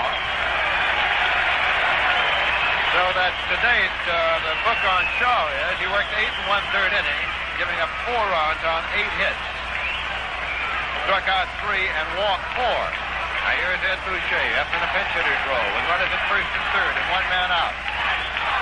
Cliff Cook is at third. Chacon is the base runner at first. Boucher is a left-hand batter. Pitcher Hank Fisher into the stretch. Pitch comes inside to Boucher. Boucher has an open stance with that front foot pulled back, and then on the pitch he kicks it a little and moves right back in there.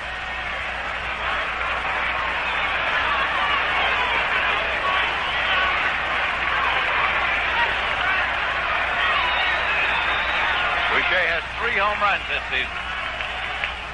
He takes a call strike. He's in there 1-1. The fans here at the Polo Grounds alive in the bottom half of the 9th inning of a ball game that is now Milwaukee 8 and the Mets 4. As the Mets have 2 runs in here in the bottom half of the 9th inning, they have 2 men on with 1 man out.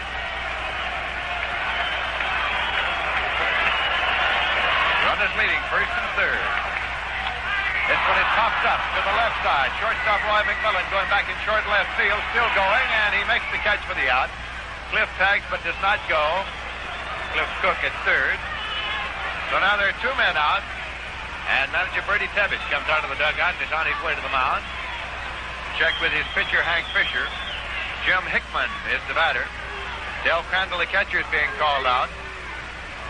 Boucher popping out. The shortstop Roy McMillan in short left field. Now shortstop Roy McMillan is being called in for the conference at the mound. McMillan, Fisher, Crandall, along with manager Bertie Tebbage. While they confer, we'll take this chance to allow our stations to identify themselves. We pause now for station identification.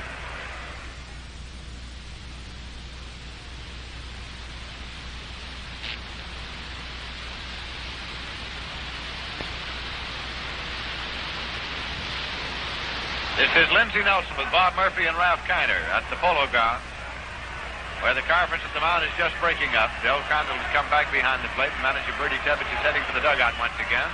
The Mets have Cliff Cook at third base, Elio Chacon running for Sammy Taylor at first, and Jim Hickman up. He has a home run and an infield hit to his credit tonight. He is 2 for 3 and a walk. Rangy right-hand batter, Hank Fisher into the stretch. Here's the pitch. Swing and a foul ball back onto the screen and out of play. Strike 1 count to Jim Hickman. The Braves 8 and the Mets 4.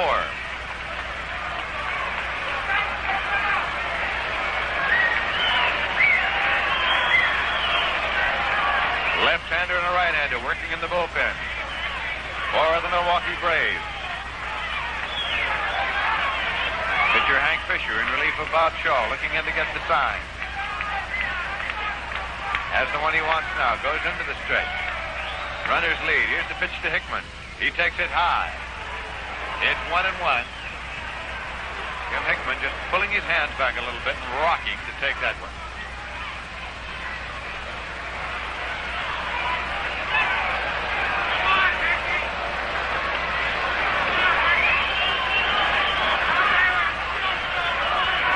Hickman standing relaxed at the plate, bat on his shoulder, waiting for Fisher. Now, here's the pitch. He takes that inside. It's 2-1.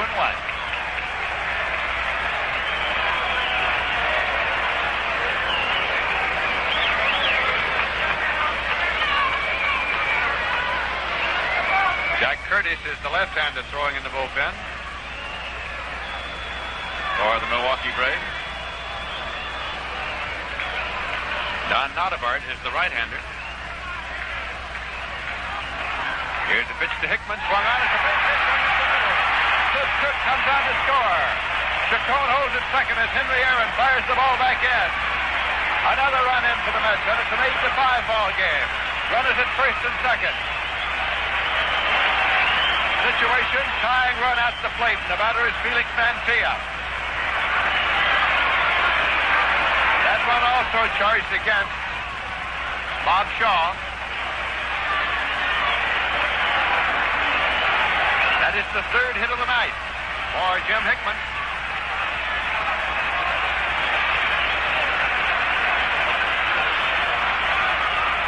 Felix Mantilla is 1 for 4 tonight. Tying run at the plate. The Mets trail by 3. Runners at first and second. Bottom half of the 9th inning. Hank Fisher is into the stretch position. Here's the pitch to Mantilla. Curveball low and outside. Ball 1. There are 2 men out.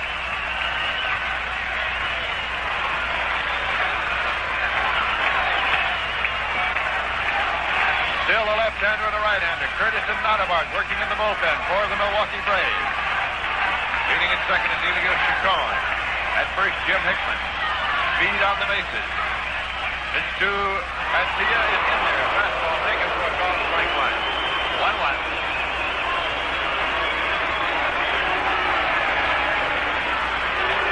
These enthusiastic Met Brewers still very much alive here in the bottom half of the ninth inning.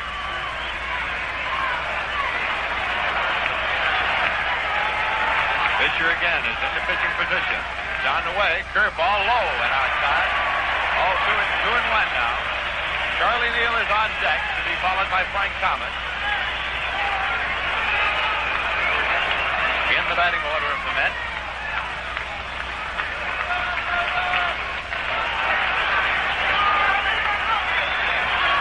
And Hank Fisher looks in to get the sign. He has it. He's into the stretch, and here's the pitch. Fastball that is popped up foul to the right side, out of play. So the count is 2 balls and 2 strikes to Mantilla. Mantilla single in the first inning. Popped to second in the third, hit into a double play in the fifth, and flied to left in the eighth.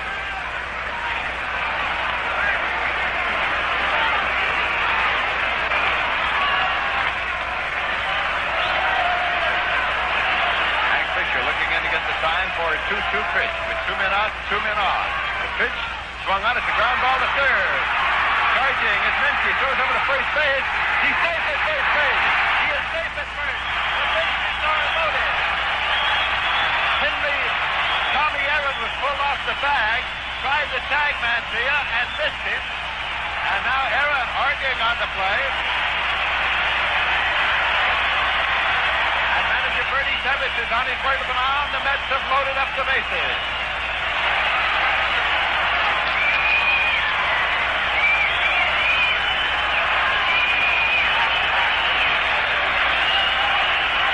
The Mets have loaded them up here in the bottom half of the ninth inning, so that the tying runs, the potential tying runs are on base, and manager Bernie Tebbetts has gone to the bullpen for his right-hander. That would be Don Notabart.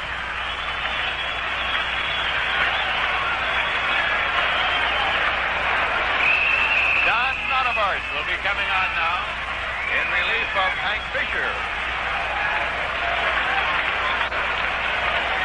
And Charlie Neal will be coming up.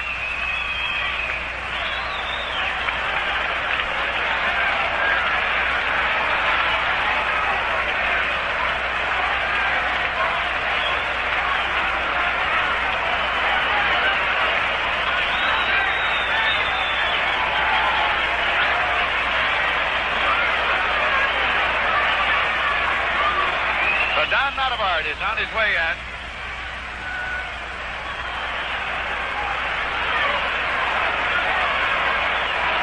Felix Mantilla scratching a base hit.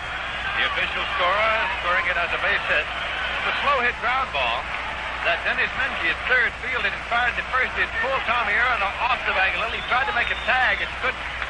As umpire Mel Steiner at first called Mantilla safe. Mantilla's second hit of the night.